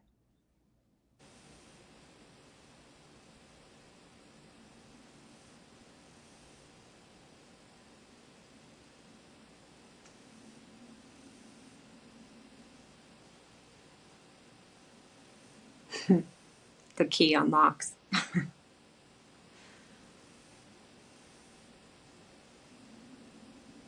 Describe that. It's literally the feeling of like I can see I can see his head. Like down here is what I can see, the spire, the top of this thing, and then it's the swirling vortex. And everything about this city feels white, gold, very pale pink, like crystal, rose quartz color. Like those are the colors that I feel of this city.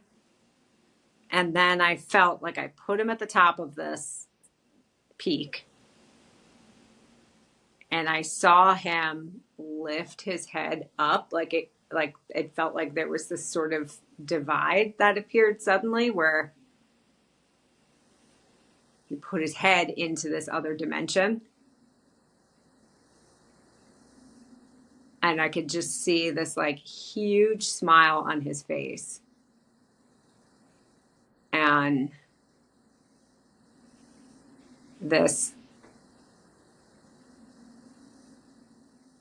it's that breakthrough discovery energy again.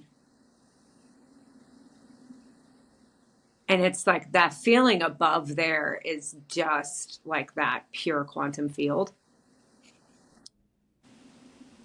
It's so funny. I have to say this because when you were in the sunflowers way in the beginning, with the map situation and seeing like the dotted line and the things showing up on the map, Mm-hmm. there was a moment somewhere way back there where I heard,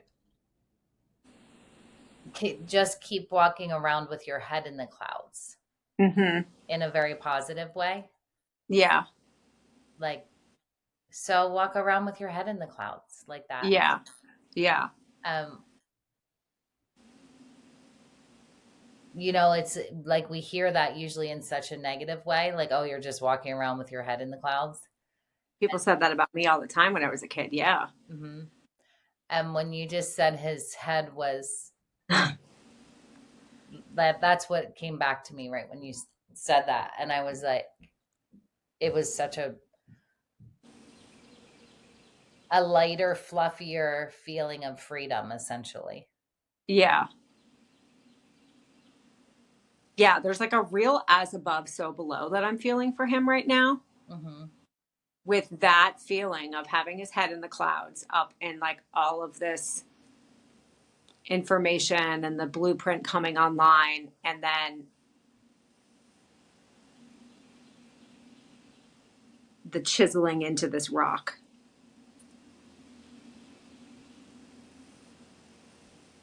Yeah, kind of like stamping the things into the baby's eyes, Yeah. or putting the baby's eyes in But the thing. right. Right. Yeah, it's interesting. I see him like putting that in. It's like putting it into the stone, into the granite, Mm-hmm. but then also receiving it from the granite.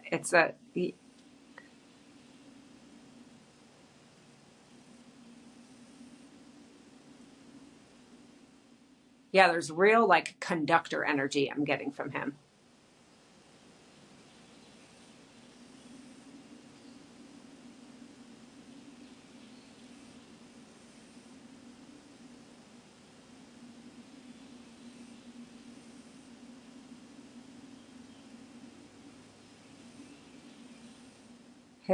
His blueprint is something about using the stones too. Um,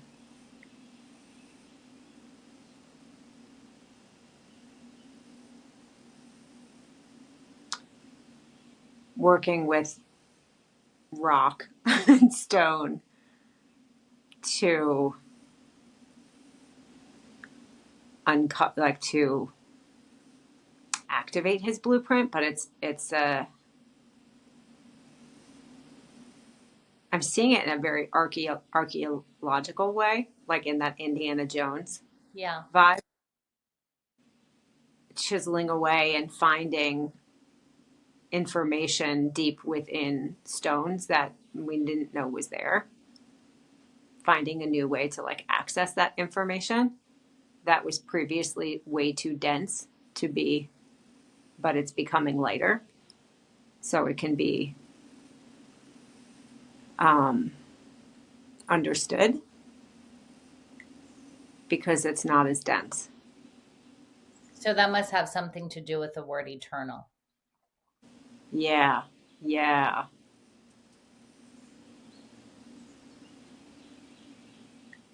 Yeah, it's so cool. I'm seeing this like all of this dense energy that's been stored in the earth that for the majority of people, they don't look at stones and rocks and think about all of the information that's in there, but it carries information of like millions of years, right? But it's been so dense that like think about how much information lives in a big piece of granite. Yeah. And there's something about him using that as above and applying it to understanding this information that lies within. A grain of sand, even. All of it, yeah. Yeah, he just like needs to keep chiseling away at it. Good. Oh, Anything else? I think that's it.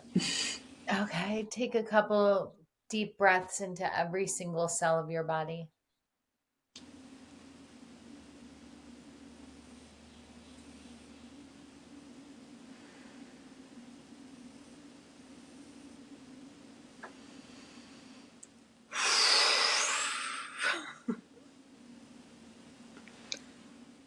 Okay, Alec.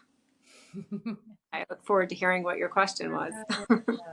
Yeah. And then we'll come back once we know his question, and we'll come back and have a conversation with Alec about all of this. Yeah, I'm very excited about that. Okay. So stay tuned. Yep. Thank you, Hilary. Yeah, thanks, Keish. See you soon. Welcome back to Channel 11. I'm Hilary, and I'm here with Keysha, my co-host, and we have our very first guest since the beginning of Wandering Star, our first guest on Channel 11. This is Alec, and Alec has agreed to participate in this new experiment, and so we're very grateful to have you here, and thank you for your willingness to dive into the unknown with us, Alec. It's going to be great. Before we go into the story, maybe Keysha, you can explain a little bit about what Channel 11 is and why we decided to start this new it's a spin-off of Wandering Star. Yeah. After years of doing this together, we have unraveled a bunch of mysteries of your soul's journey. And along that way, we started tapping into all kinds of other unknown information. And we decided to do this next experiment, or this next step in bringing other people into into what we're doing, and see what happens from there. And I guess I would like to explain it's called Channel 11 because at the time of coming up with the name of this, we were having a conversation about, we were moving through your gene key chart, and the next sphere that we would have been moving into would have been gene key number 11 in your purpose sphere, which is obscurity, idealism, and light, which I personally believe that this session right here that we're about to discuss is the absolute perfect example of all three of those things. So I feel like it's the beginning of, it always works out like that. It's always like, how does this even happen? And so, yeah. It is the perfect story for Gene Key 11. It's really absolutely insane. Yeah. Mm-hmm. Yeah, the 11 to me represents, I mean, it's the number 2, so it's you and I think, symbolically, and how we come from these kind of two seemingly opposite perspectives. And that's what I think is so beautiful about this collaboration for both of us. I think it's actually it's necessary. I believe that. Yeah. The duality and the polarity of the two, and then the master number 11, because I think that we both are pretty solid in our individualism, as the one placement in the number 11. And I think that is absolutely necessary in what we're doing together. I would absolutely agree. Yeah. So this has been super fun. And yeah, we just decided let's see what happens with this and approach people that we know were really into Wandering Star. And that's, that was kind of, we wanted people that have been with us from the beginning. And We wanted you guys to be our guinea pigs. Yes. And so, Alec, yeah, thank you so much for agreeing to do this with us without really knowing what we were doing, because we didn't really even know entirely what was going to happen from this, although we had full trust in the process. And your question was absolutely like the best. So thank you for putting so much thought into that. And maybe just let us know, like, how did you land on that question as the one? Because it's so perfect. Yeah, so that was kind of the thing. I know that we talked earlier.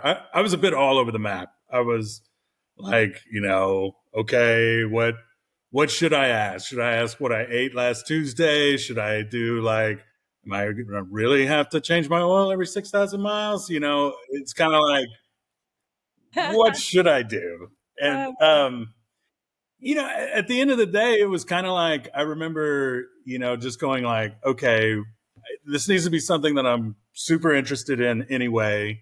And for me, I guess to start it off, the question was, what is the best way for humanity to consider time?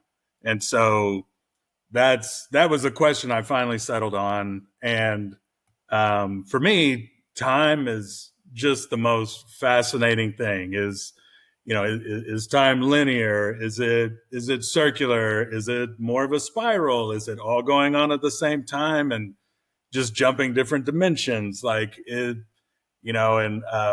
is it that we can go borrow the glasses in the basement of the Vatican to go, okay, can I look through these Oculus and see the fall of Rome, or when Jesus gets crucified, or whatever kind of craziness is out there?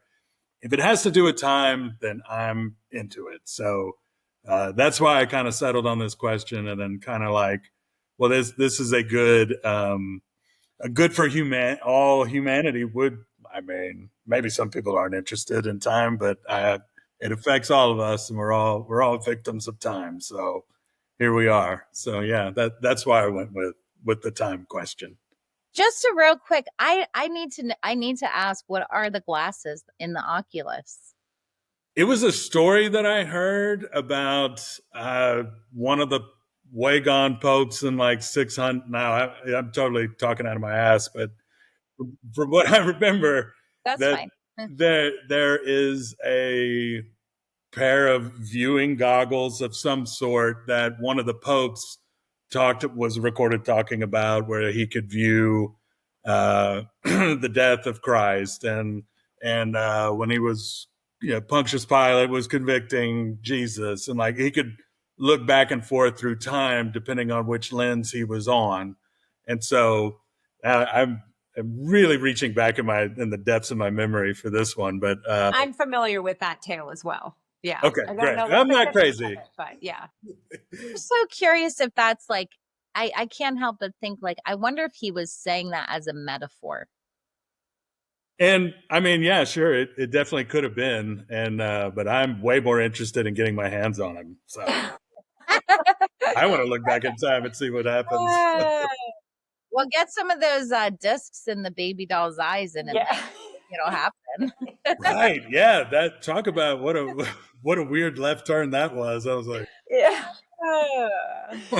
So let's start at the beginning. And I'm curious, maybe first we'll just kick it off with your thoughts on the story and how it began.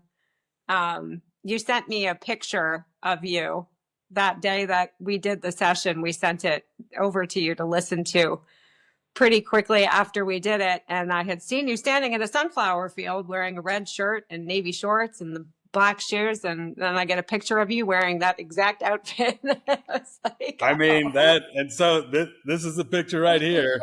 Yeah. When y'all were recording, I'm wearing a red shirt, navy blue shorts, and black shoes. I mean, It's hilarious. yeah. So what I Scooch over a tad. what's that?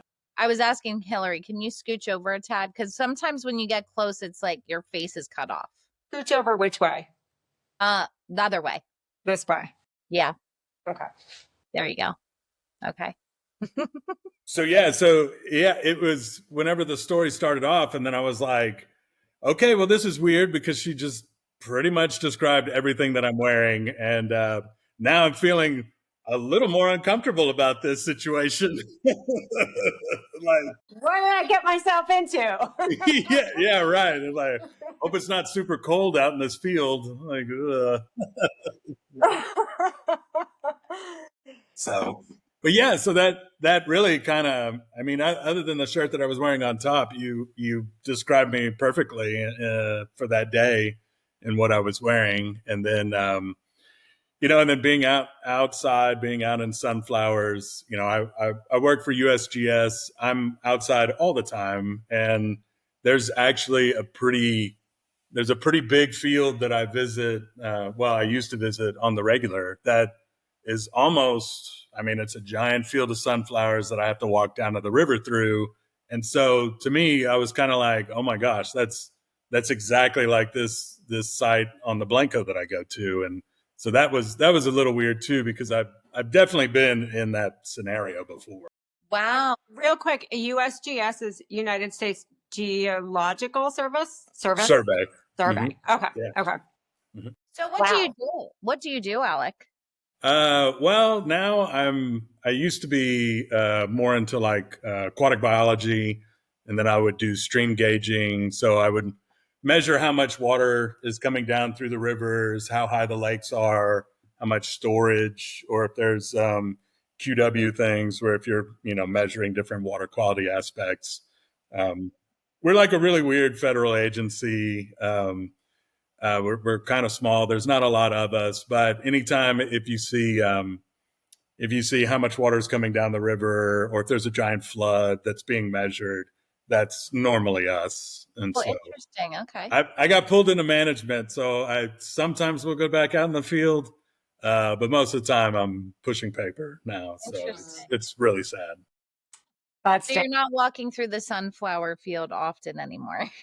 Not often, although last week, I definitely was. I was in the field. That's crazy.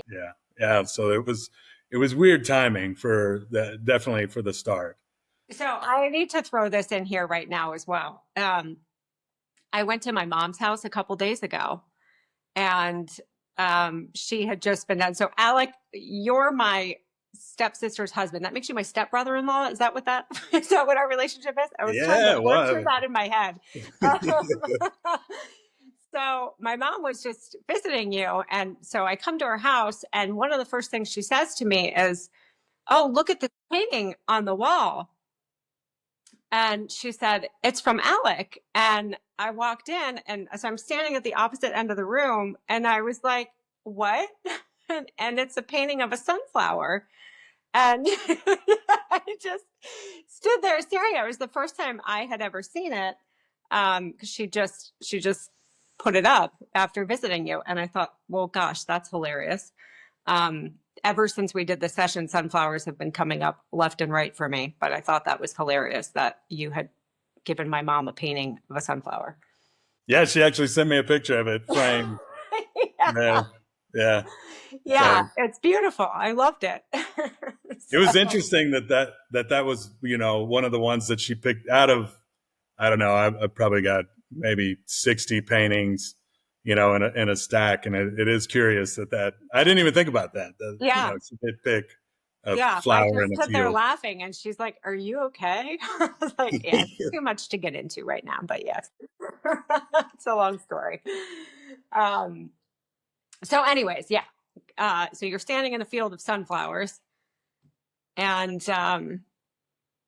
keep going. I'll let you go before we get into our interpretations. Yeah. And then, standing in the field of sunflowers, and then finding this, ornate manhole cover that kind of, has all the astrological calendar on top, or all the signs. Which to me, I mean, I immediately kind of keyed off to being like, okay, that definitely is connected to time and, time and space. And so I was like, all right, that's kind of interesting that came up. And then I know you were like, hey, why don't you take a look at the sunflower and, see what it looks like. And then while you were doing that, the Fibonacci sequence kind of comes out, and where it's more of a, a look into the geometry, like the sacred geometry, and that to me is also related, especially in the way that time works. And I know that's that's above my pay grade to actually understand that, but that's it definitely keyed off to me, to being like, all right, we're sniffing around all the right materials, and and then going having to hit a certain sequence to open this up, and then going into the tight spiral. And then I was like, okay, time and spiral, that's curious, maybe that's related. And coming into this like factory atmosphere on the bottom, and then the kind of the robots behind the scenes, and they're putting these babies in black boxes and shooting stuff into their eyeballs, and like, all right. But then, like, to me too, like, okay, well, maybe this is going like a look behind the scenes, maybe behind the curtain, this is what's happening, and people are getting put in the bodies, and they're lifelike babies, but they're getting put into these boxes and then getting shipped out. Best Buy. Yeah, Best Buy, and how Best Buy is involved. It's a broader conspiracy than I ever thought it would be. But yeah, and like how it, kind of being delivered to a different, maybe, maybe it's some kind of cross dimensional thing that kind of came to my mind, where it's like, well, I could see a situation where maybe this place is somewhere outside of time, outside of time and space, and it's kind of like, well, if you've ever seen oh man, what was that movie? There was was it Albert Brooks? He dies and then Defending Your Life. That's the name of the movie. So he dies and then goes to this, it's like an airport almost, and then he meets up with these different lawyers. This is like from the early 90s, I think, this movie. And Meryl Streep's there, and they kind of do like a life review, and they're like, well, you're dead, but this is how your life went. And and it's kind of, I mean, of course it's a comedy, but they're kind of going through your life to see if you qualify to move on. And they don't really describe what the moving on to is, but this is more of a, like an airport, maybe more of a train station a stop on the way to elsewhere. And so then I started thinking, well, maybe this is something where it's more like, this is the start of that. This is the beginning of the line where you kind of move through and then go through. So that's kind of what I thought about. Yeah. This whole factory. Interesting. Yeah, it was wild. Yeah. It's super weird. And, but I'm good with weird, but whatever, as long as it's interesting, then I'm into it. The one thing I meant to ask about was this, because you were like, okay, here's Alec. Now put the invisible cube of genius over him. What is that? What do you mean? What do you mean by that? I was like, okay, I'm picturing this giant bubble coming on my head, and I'm like, all right, well, I guess I'm a space cadet. I don't really know. So the last story that we did for Wandering Star was there was that, I don't know if you listened to that one or not. It was called The Invisible Cube of Genius. And it's like this energetic space cube that came up in the session that I wrote the story on. And it's been like, within this cube, you have access to like all the genius, all the knowledge, the wisdom that has ever existed and will ever exist. And so that's when we put you in the cube then. Okay, perfect. That makes sense then. All right. Yeah. Yeah. But the things that you described, like wearing a satchel, that is pretty standard traveling for me. I have a satchel that I use. I don't normally carry chisels and maps in them, but but I could. Maybe you should now. Right, right. What I love about these stories in general is like how, if you're just looking at this story without digging deeper and looking into the specific archetypes and symbols and myths, you might just brush it off like, well, this doesn't really have a ton to do with time. Everything comes through in these beautiful symbolic ways. And I mean, straight from the get-go, like you said, the sunflowers, and the Fibonacci sequence is the golden spiral. And the more, because when we found out your question immediately after doing the session, I had to start piecing through, and the deeper I started digging into it, the more I kept thinking to myself, well, oh my gosh, the whole thing is really about time. And on the surface, it might not appear that way. But when you start peeking further into the symbols, like you said, even the spiral staircase, like that to me is like you are descending down into the dark side, into the programming that we've all been given about what time actually is. You're going deep into that shadow realm where it's robots programming babies, stamping these things into their eyes. It's quite crazy. Yeah. That spiral staircase is also I thought about the Fibonacci too, because it was like, I mean, it is the spiral. So it was like also because it wasn't a straight staircase. It was like yeah. spiral staircase. And it was like both very constrictive and also simultaneously in this expansive place.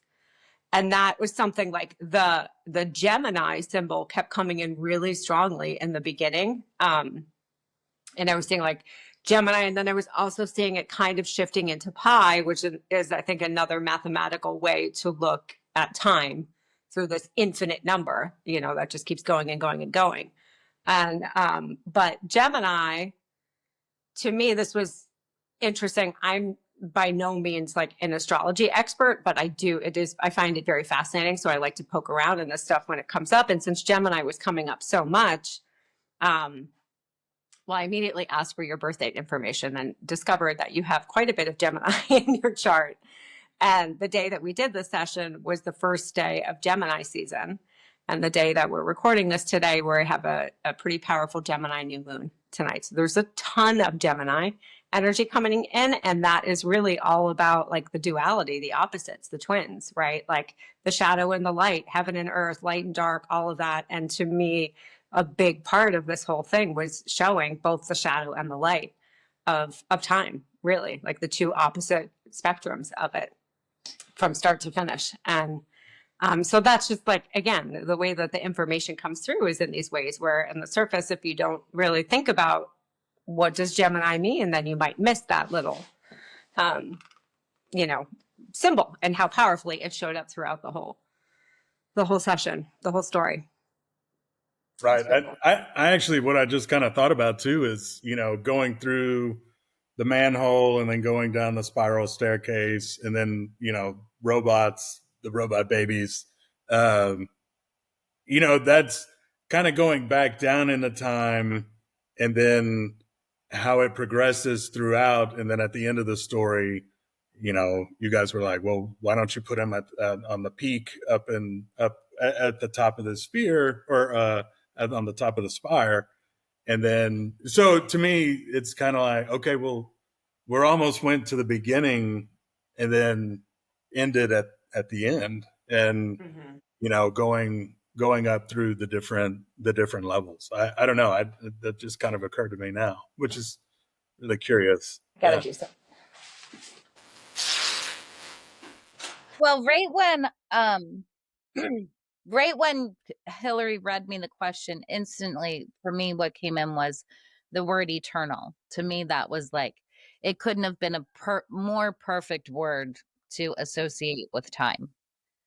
That word in and of itself. And I thought it was really interesting that you said this word stands alone. I think you said it twice. Like this word is supposed to be by itself.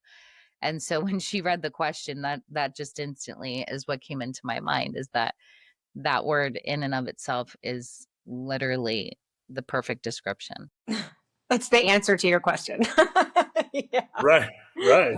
And even when you said in the beginning, when you first started talking about, when you were thinking about the question, you said you like said a few things about questions about time. Like, is it linear? Is it spiraling? Is it going from like point A to point B? I forget what all you said, but then once we started talking, it really was an example of all of those questions around time, because I think that like you just said, going from below to above, that you could think of that as like in a linear sense, Mm-hmm. going from, Yeah, progressing through. yeah. But then the spiral, like all of the things that you said about your questions about time were actually just answered in the beginning of this conversation, which is really interesting to me. Yeah. Yeah, I definitely enjoyed it. And then, of course, the Office Space reference with Milton, and I think it's Milton, not Milton, isn't Walter. Yeah, I thought It's his name was Walter. Milton. Milton. Milton was Yeah, his Milton with the stapler, and Yeah. like So I'm glad you know that movie. So you have a like totally clear visual on who I was seeing. mhm. Oh yeah, definitely, and Yeah. kind of how he was working his way through. Yeah, that is such a fascinating archetype, right? It's like the fall of the visionary, the shadow side of like the magician. Like he's got this beautiful, great idea and then feels rejected and kind of descends into the shadow.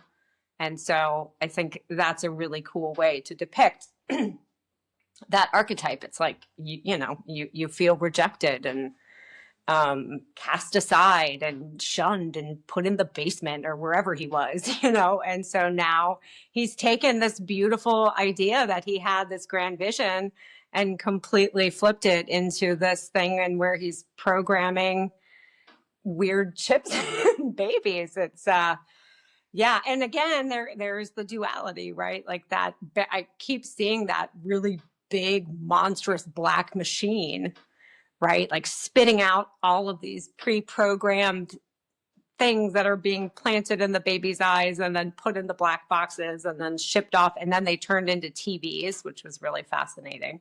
Once they got to Best Buy, they weren't babies anymore. They were just TVs. And the word that kept coming through in that warehouse space was programming.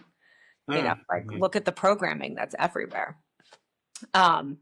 And so the duality of like that versus this other beautiful glowing gold city that's right there, and both exist at the same time. It's just a matter of perspective, right?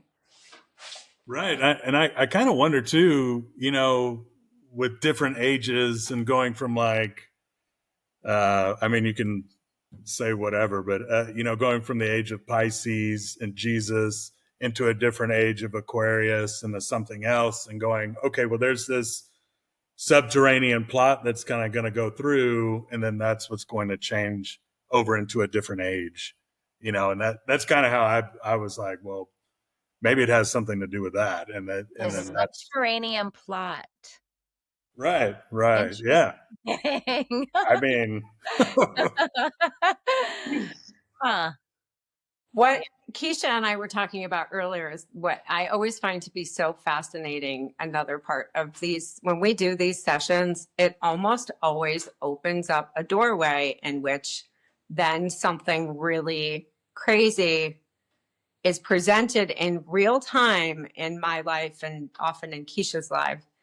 And it happened for both of us with this one, but in slightly different ways. So for me, a lot of the symbolism in this one was showing up about, it was like the dark side of AI, right? Like this age that we're, like you just said, this crazy age that we're entering into now, where AI is, just going to completely change the way that the world is. And it's happening at such a rapid speed. And I was like so anti all of it. I wouldn't touch Chat GPT or anything. I was like so opposed to it. And then I kind of like tiptoed into it. And that's, I mean, the extent of anything I really know about AI is my whatever I've had with ChatGPT. But then this week, I was completely shown in so many different ways the shadow side of AI.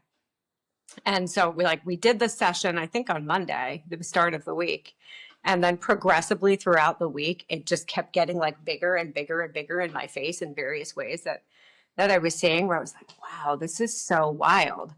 And again, I think it's like what you bring in the duality. I don't think that AI is inherently evil and that like there's absolutely nothing good about it. But at the same time, it's a freaking slippery slope, you know?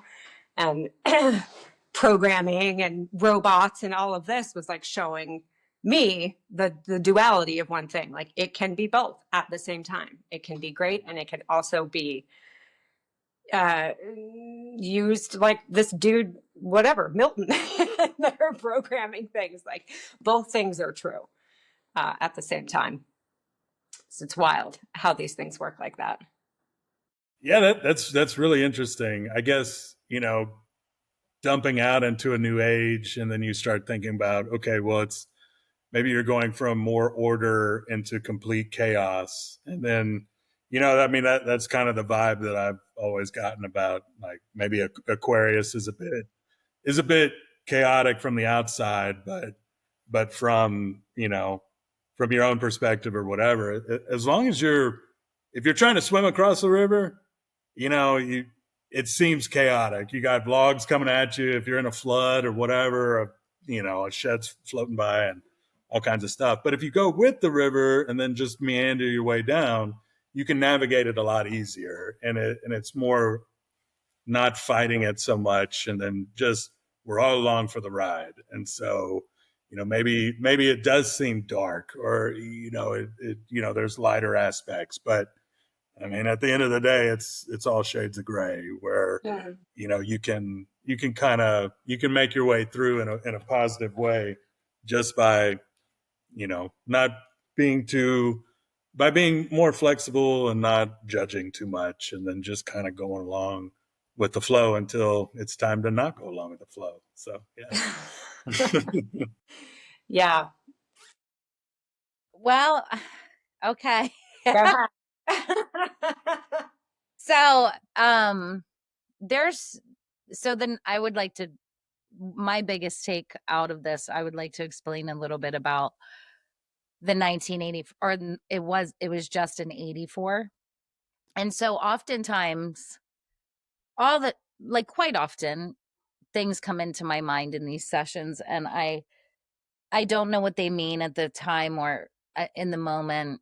And sometimes it takes a little while, but this is the first time where when I closed my eyes, I was seeing this it was a rectangle.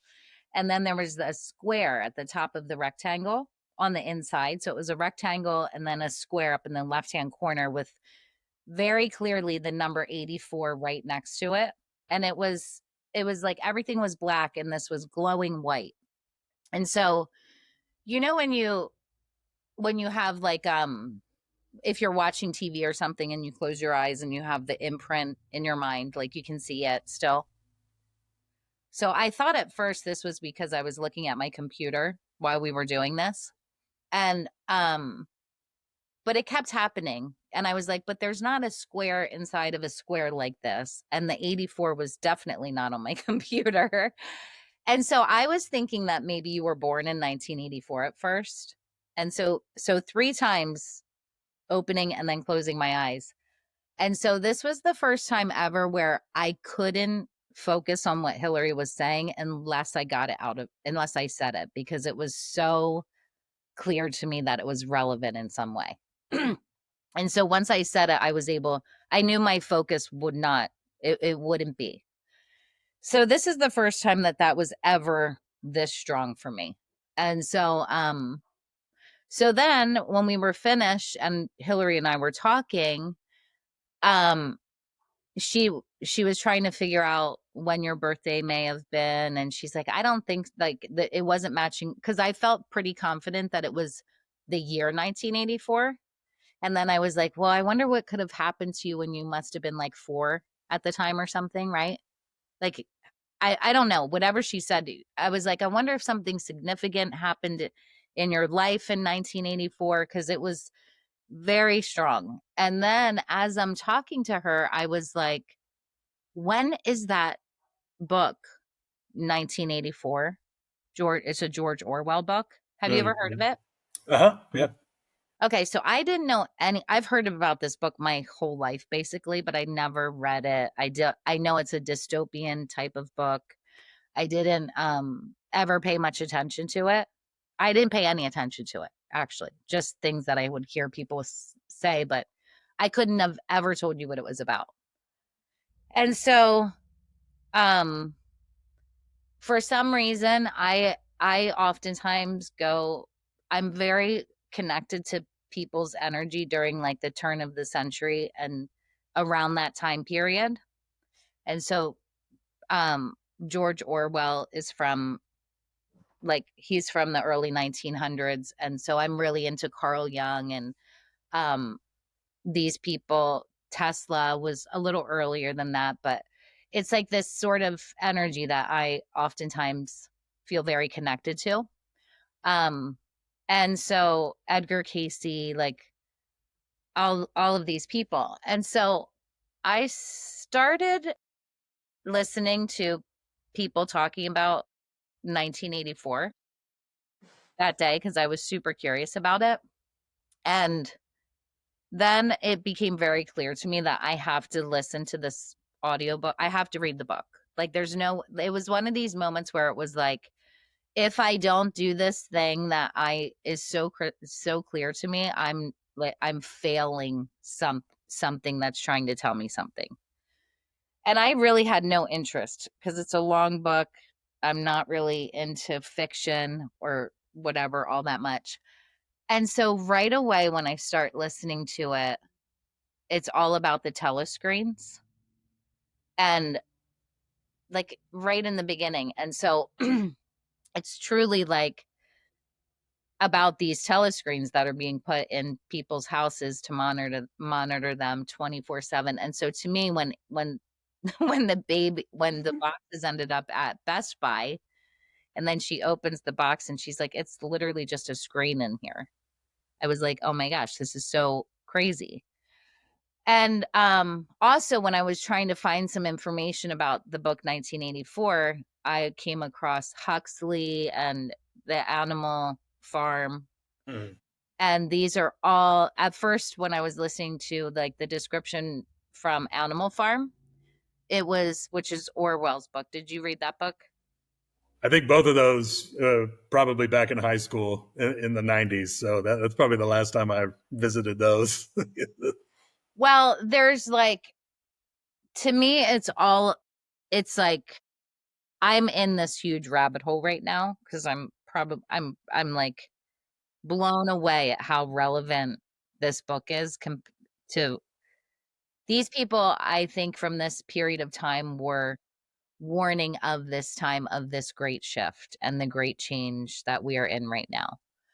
And I used to think like the term big brother, for example, comes from George Orwell's book 1984. That's where that term comes from. And I always thought that was the government. Like, and I think that's how he was writing about it. Um, but as I'm listening to it, I'm like, this is AI. And I was like, actually, like, Big Brother is something that's not even human. It's beyond human. And even the government is being controlled by this thing that's not human. And so it put this whole different level of, I'm an eternal optimist, by the way. Like I am an absolute eternal optimist. And I'm really happy to be here during this time on the planet because I think it's huge. And I absolutely am convinced that this is a period of time where a lot of these great minds were warning us up. And I'm not afraid of AI. I think it's like I'm more fascinated by these things than actually afraid of them. Um, So, like but the telescreen is like, it's like our phone. We're all connected to it all the time, 24/7, including myself. I had to drop my phone off for like a half hour, and I was like totally freaked out because I didn't have my phone on me to get repaired for less than an hour. So but I do think like this thing is literally an extension of us that is, and I don't think it's like any group of people that are accumulating the information like people would think with the government or whatever. I think it's way beyond that. And to me, that's what, when I think of time in the sense of that's why I asked in the beginning with those, I guess you said they were ocular goggles. I thought you said Oculus I thought you meant, I was thinking the place in the Vatican, the Oculus, but you said ocular goggles or glasses. I think if I remember that's what they called it. It It was makes some sense. kind of ocular something. Yeah, that makes sense. But that's why I asked you that, because I think all of those things are possible. We can see all of those things. And so, or glimpses of those time periods. And I mean, I don't know how that works, but in all of the sessions that I do, it's like you really do believe that these people are, and they are feeling like, and Hilary will tell you, it's like you are really there in the moment of that place and having that experience. And so even if that experience is just in your mind, that it is real, it doesn't make it unreal. Like it exists somewhere because you're experiencing it. I mean, And I feel like we could find that in a session. Like I have no doubt that if that was your question, like we would give you a story that would take you to that for sure. yeah, because even if it's like time and things aren't confined to the material plane. And so so like that's why people say like you can even change the past. Like we change the past all the time, because if we're having a memory of the past, we're not remembering it as the person that we were when it happened. We're remembering it in a different way based on the experiences that we've had that have actually changed us throughout time. And so therefore we're creating a new memory of that thing that happened in the past anyway, which doesn't even make it any less real. Mhm. Because at this point it's a memory, so it's not existing, it's not what we're experiencing right now, and is so the thought of the memory is as real as the actual event in the past anyway. That's fascinating. Yeah, I mean that however or whoever you are now would definitely color the memory of whatever happened in the past. And so that definitely makes a lot of sense to me. Mm-hmm. Yeah, and so where is that record kept of that event? Hmm. Yeah, I mean, it's all up here. Yeah. Can I just quickly say one more thing about the number 84 that we just discovered, which is super cool? So 84 is also the number of years that it takes the planet Uranus to go through the entire zodiac. Okay. And so I thought that was really interesting. And Uranus is the archetype of like the great like awakener, like this sudden clarity, this lightning flash moment where like you see it's a sudden shift in perspective. And Gemini, and so Uranus is moving into Gemini in July. I can't remember the exact date, and it's in each sign for 8 years. So it's been in Aries for the past 8 years, and then now or in Taurus, and now it's moving into Gemini. And so, and Gemini is all about like communication and the way that we speak with each other, all of this. And so, and I just figured that out at some point last week, but then just before we're having this conversation, and I need to like look at some things I jotted down because we just figured this out. So I was thinking to myself, okay, so if it takes 84 years for this planet to make its entire way through all 12 zodiac signs, where would we be at in time 84 years ago? And it turns out that the last time that Uranus was in Gemini was from 1941 to 1949, which is the exact time frame that the book 1984 was written. This was in like the height of World War II. And it was like the birth of the modern information age.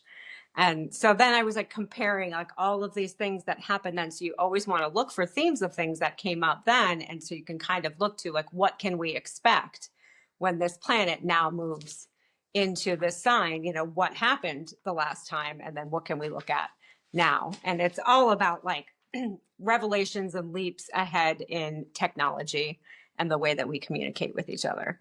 And so I thought that was another interesting way to look at how the number 84 showed up in this. And again, the Gemini coming in another time in this really interesting way. Yeah. Yeah.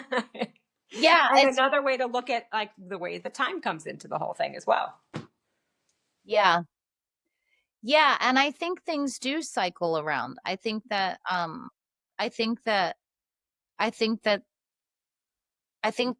there is it's kind of funny because when I used to think about that book, I know it's a great class. It's a classic book. And I kind of thought, I even had some kind of weird, I don't even know. I just hadn't, but I just know that this is the perfect time for me to read it. And when I think about what you just read about the communications and all of these things, like I don't remember, I think the Tesla Tower was built in like 1900, maybe very late 1800s or extremely early 1900s, but that was all about wireless communication and like what we're experiencing now with wireless communication. And so I think that it was destroyed, if I'm not mistaken. And I don't know why, but now I'm really curious about why it was destroyed.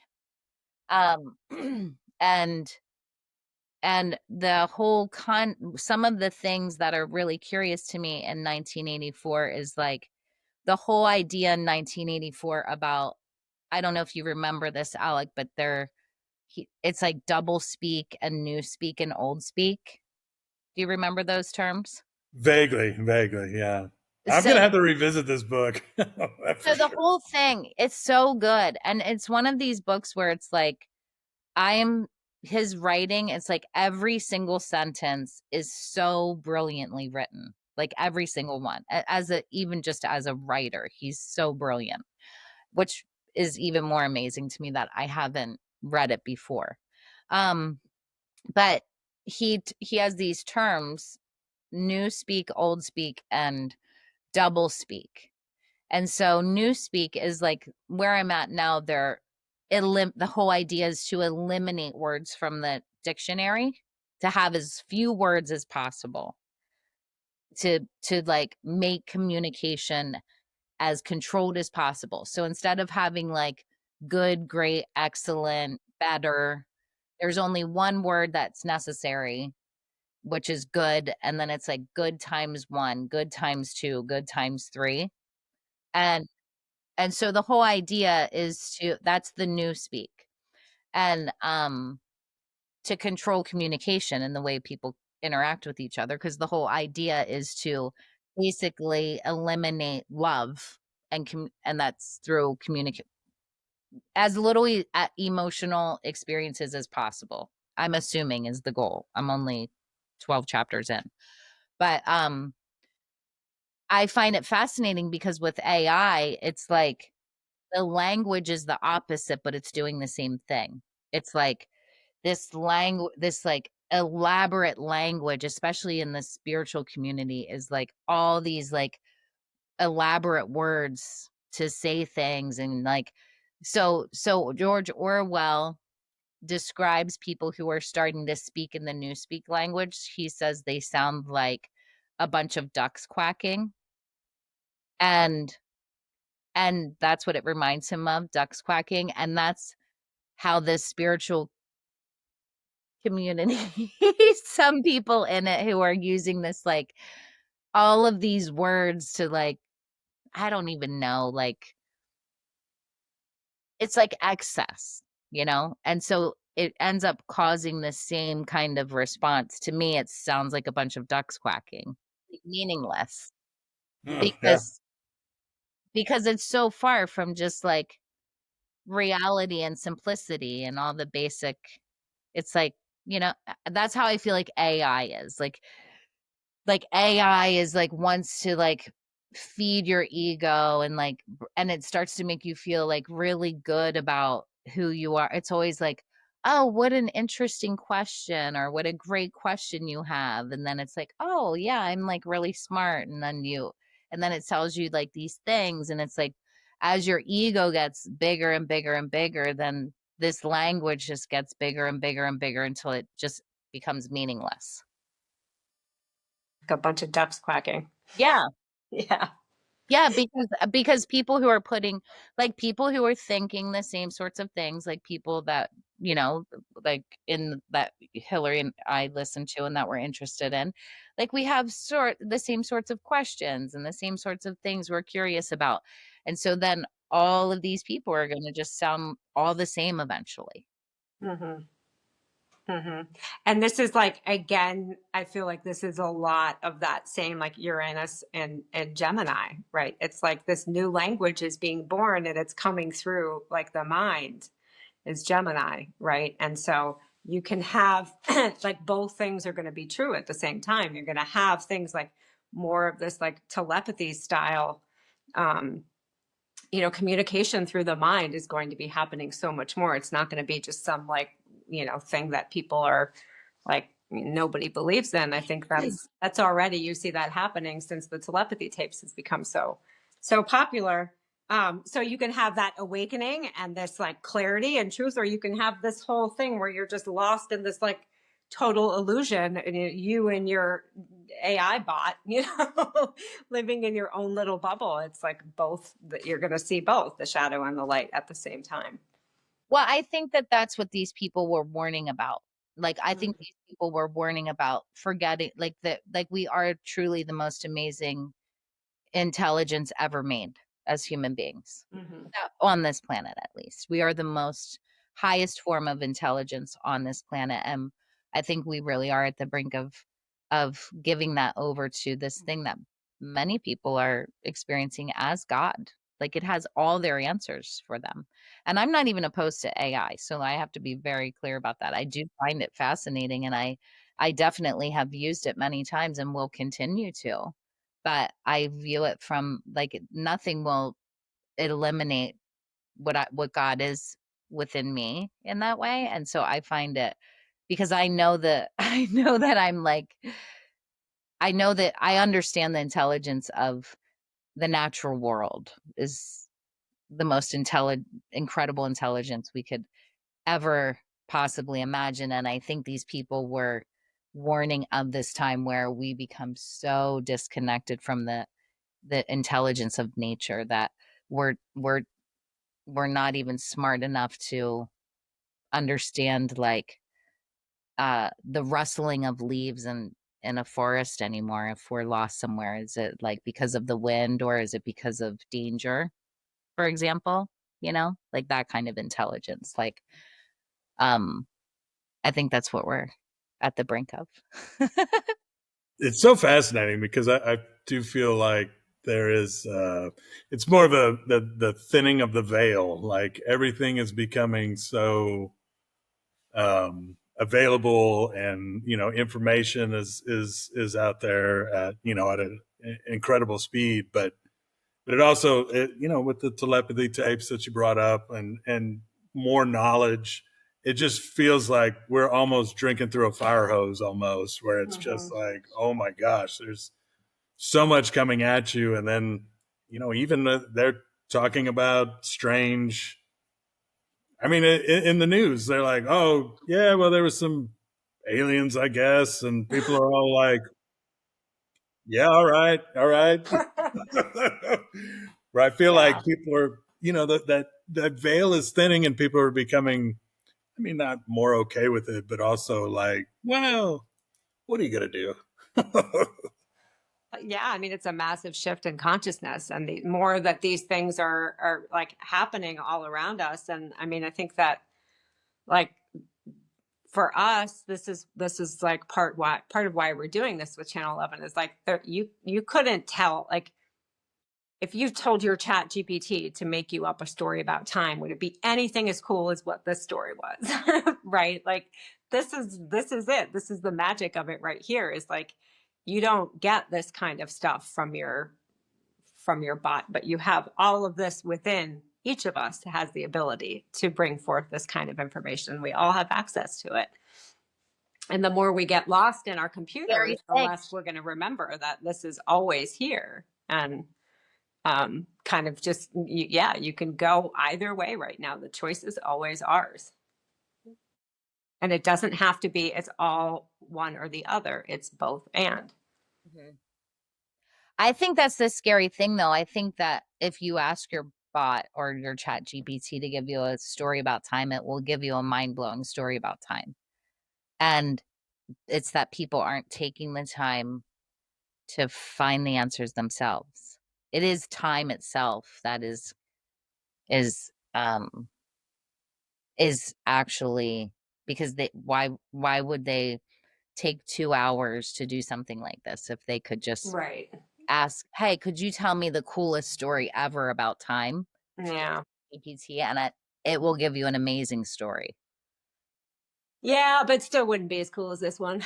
No, it definitely wouldn't, but it's not as cool just because it doesn't have any emotion attached. Yeah. There's Yeah. still like it doesn't even it doesn't it's the feeling and the emotion that we're becoming so distracted by. Yeah.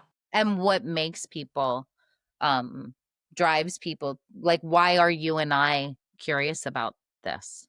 Like, um it's I don't think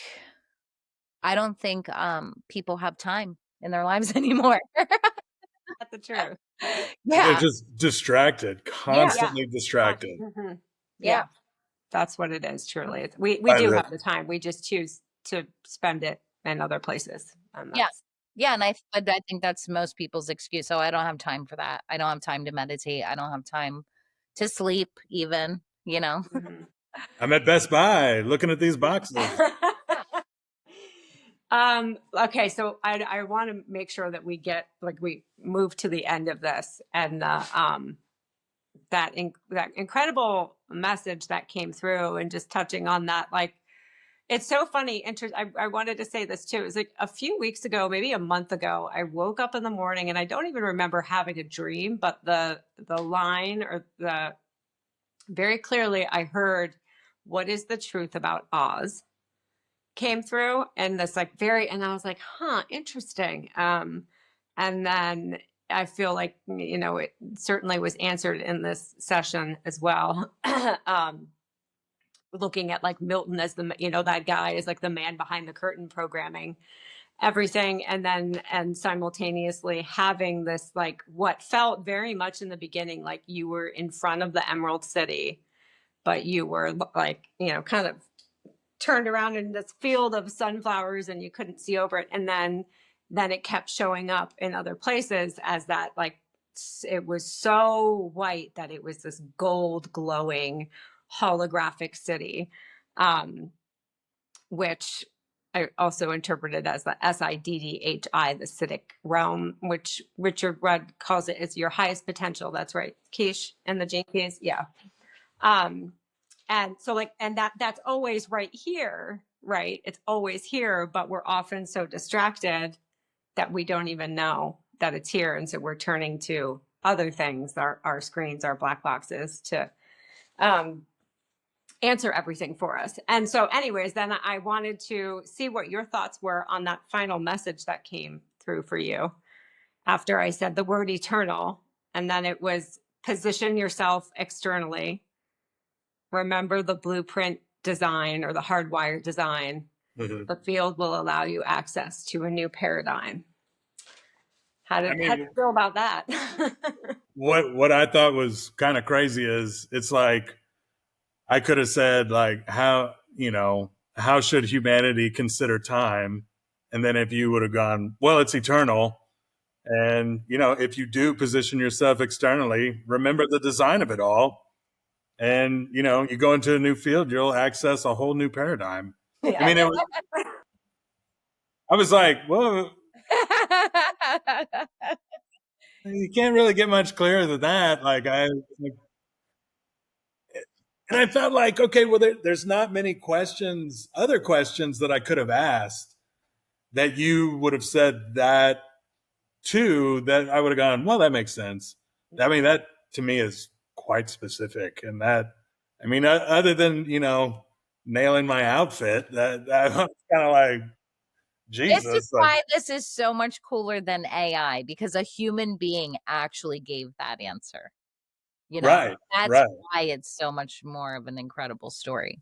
Yeah. Because what human being, if you ask that question and then you say, and then you would have said exactly how you just answered it, it's like, what? It came from a human being. Right. Yeah. or you could just go, oh, well, it's just that they're super creative or super imaginative. And this is just kind of where their mind went. But pretty freaking weird that it went right where it was probably supposed to go to. Yeah. Yeah, that's why it's so incredible, because we're able to allow when we allow ourselves as human beings to let our minds do that, it's incredible what happens. That's the whole point of it. And that's why these screens are so distractive, because if we didn't have them and we were that's how the Egyptians built the pyramids, because their minds just traveled throughout wherever.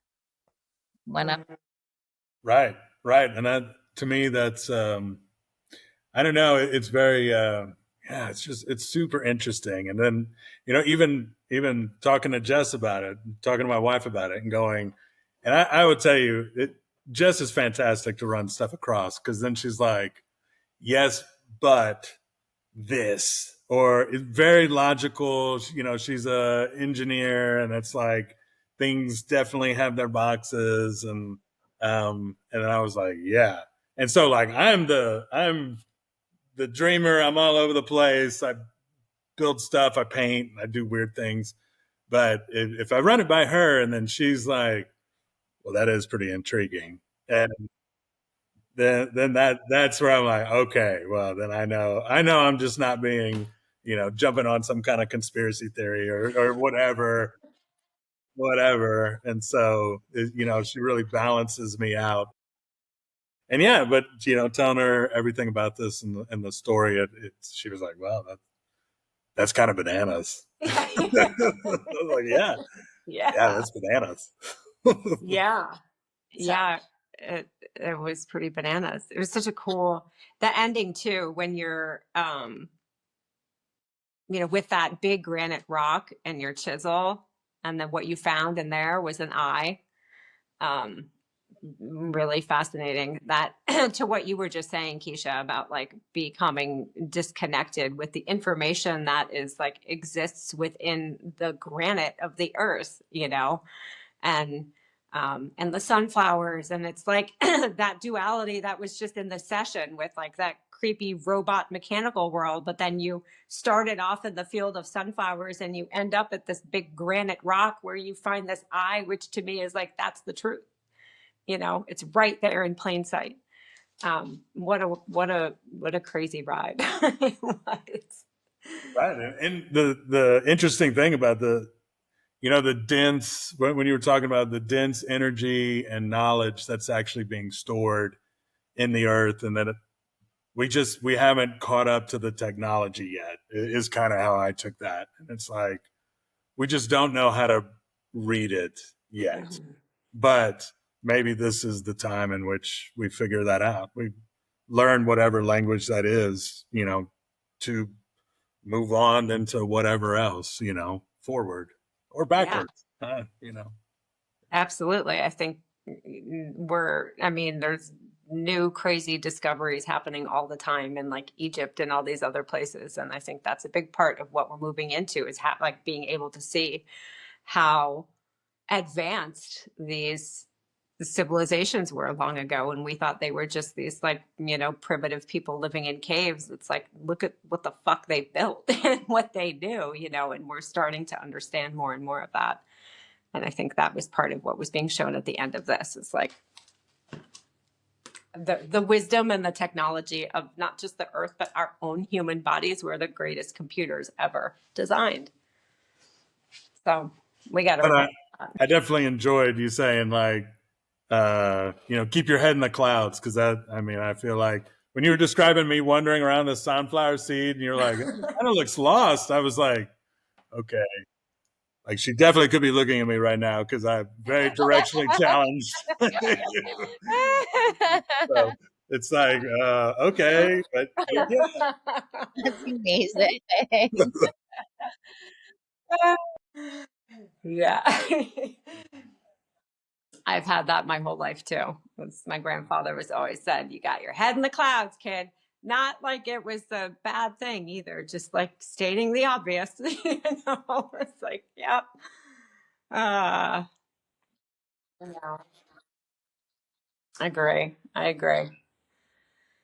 Well, do anybody else have anything that they want to touch on before we wrap it up here? I feel like that was pretty good for me. Yeah. Yeah. Yeah, same here. I had red 84, you know, written down in my notes, and I'm like, okay, as long as we talk about 84 and, you know, red, I don't know if it's a shirt, but I went with a red shirt today just in case. To revisit that book, Alec. Right. Yeah. Yeah. I'm gonna have to read that. So It's wild. And keep in mind, like, there's like these little, I just want to say this really quickly. There's like little things because it's like, how did this guy write this in 1940 or whatever it was? You know, it was written in 1940. And he'll say, he like gave a description of the one guy and he's like, he doesn't, his eyes are like discs, he oh. says, Huh. which is interesting because those eyes in the babies were like discs. They were like computer chips. And so, well, they were computer chips. And so there's different things that he says that are, it's wild. But I also, something you said, I do want to say this before we wrap it up, because I don't want to sound like a negative person. I don't want to be like a 1984 doom and gloom kind of person. Because I do think that every single thing that's happening always is happening exactly how it's supposed to be. And even when you said something, what did you say? You said about the veil thinning. And I know I agree with that 100%, but for some reason when you just said it this time, because of what we're talking about, I was thinking about how like even 5G and these technologies that are supposedly destroying like the ozone and all of the environment and all of the things, right? More like destroying the planet.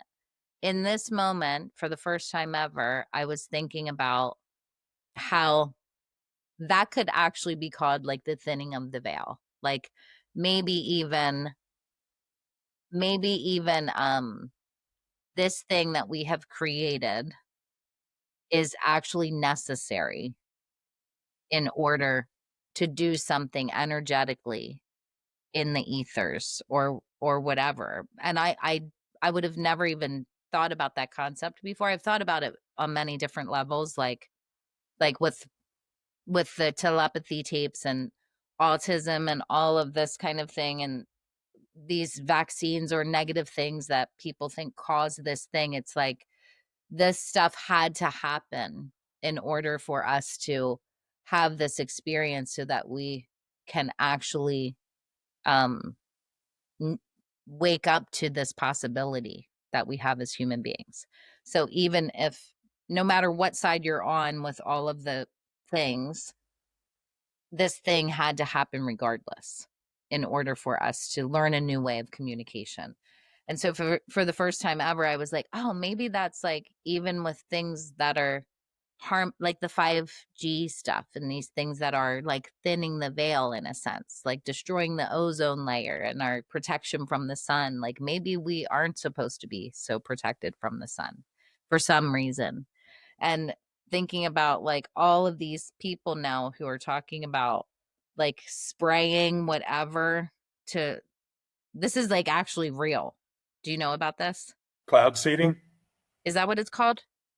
where they're affecting the weather. It's like literally aerosol ozone spray that To protect us from the sun. To Is that what that bullshit is? Yeah. yes.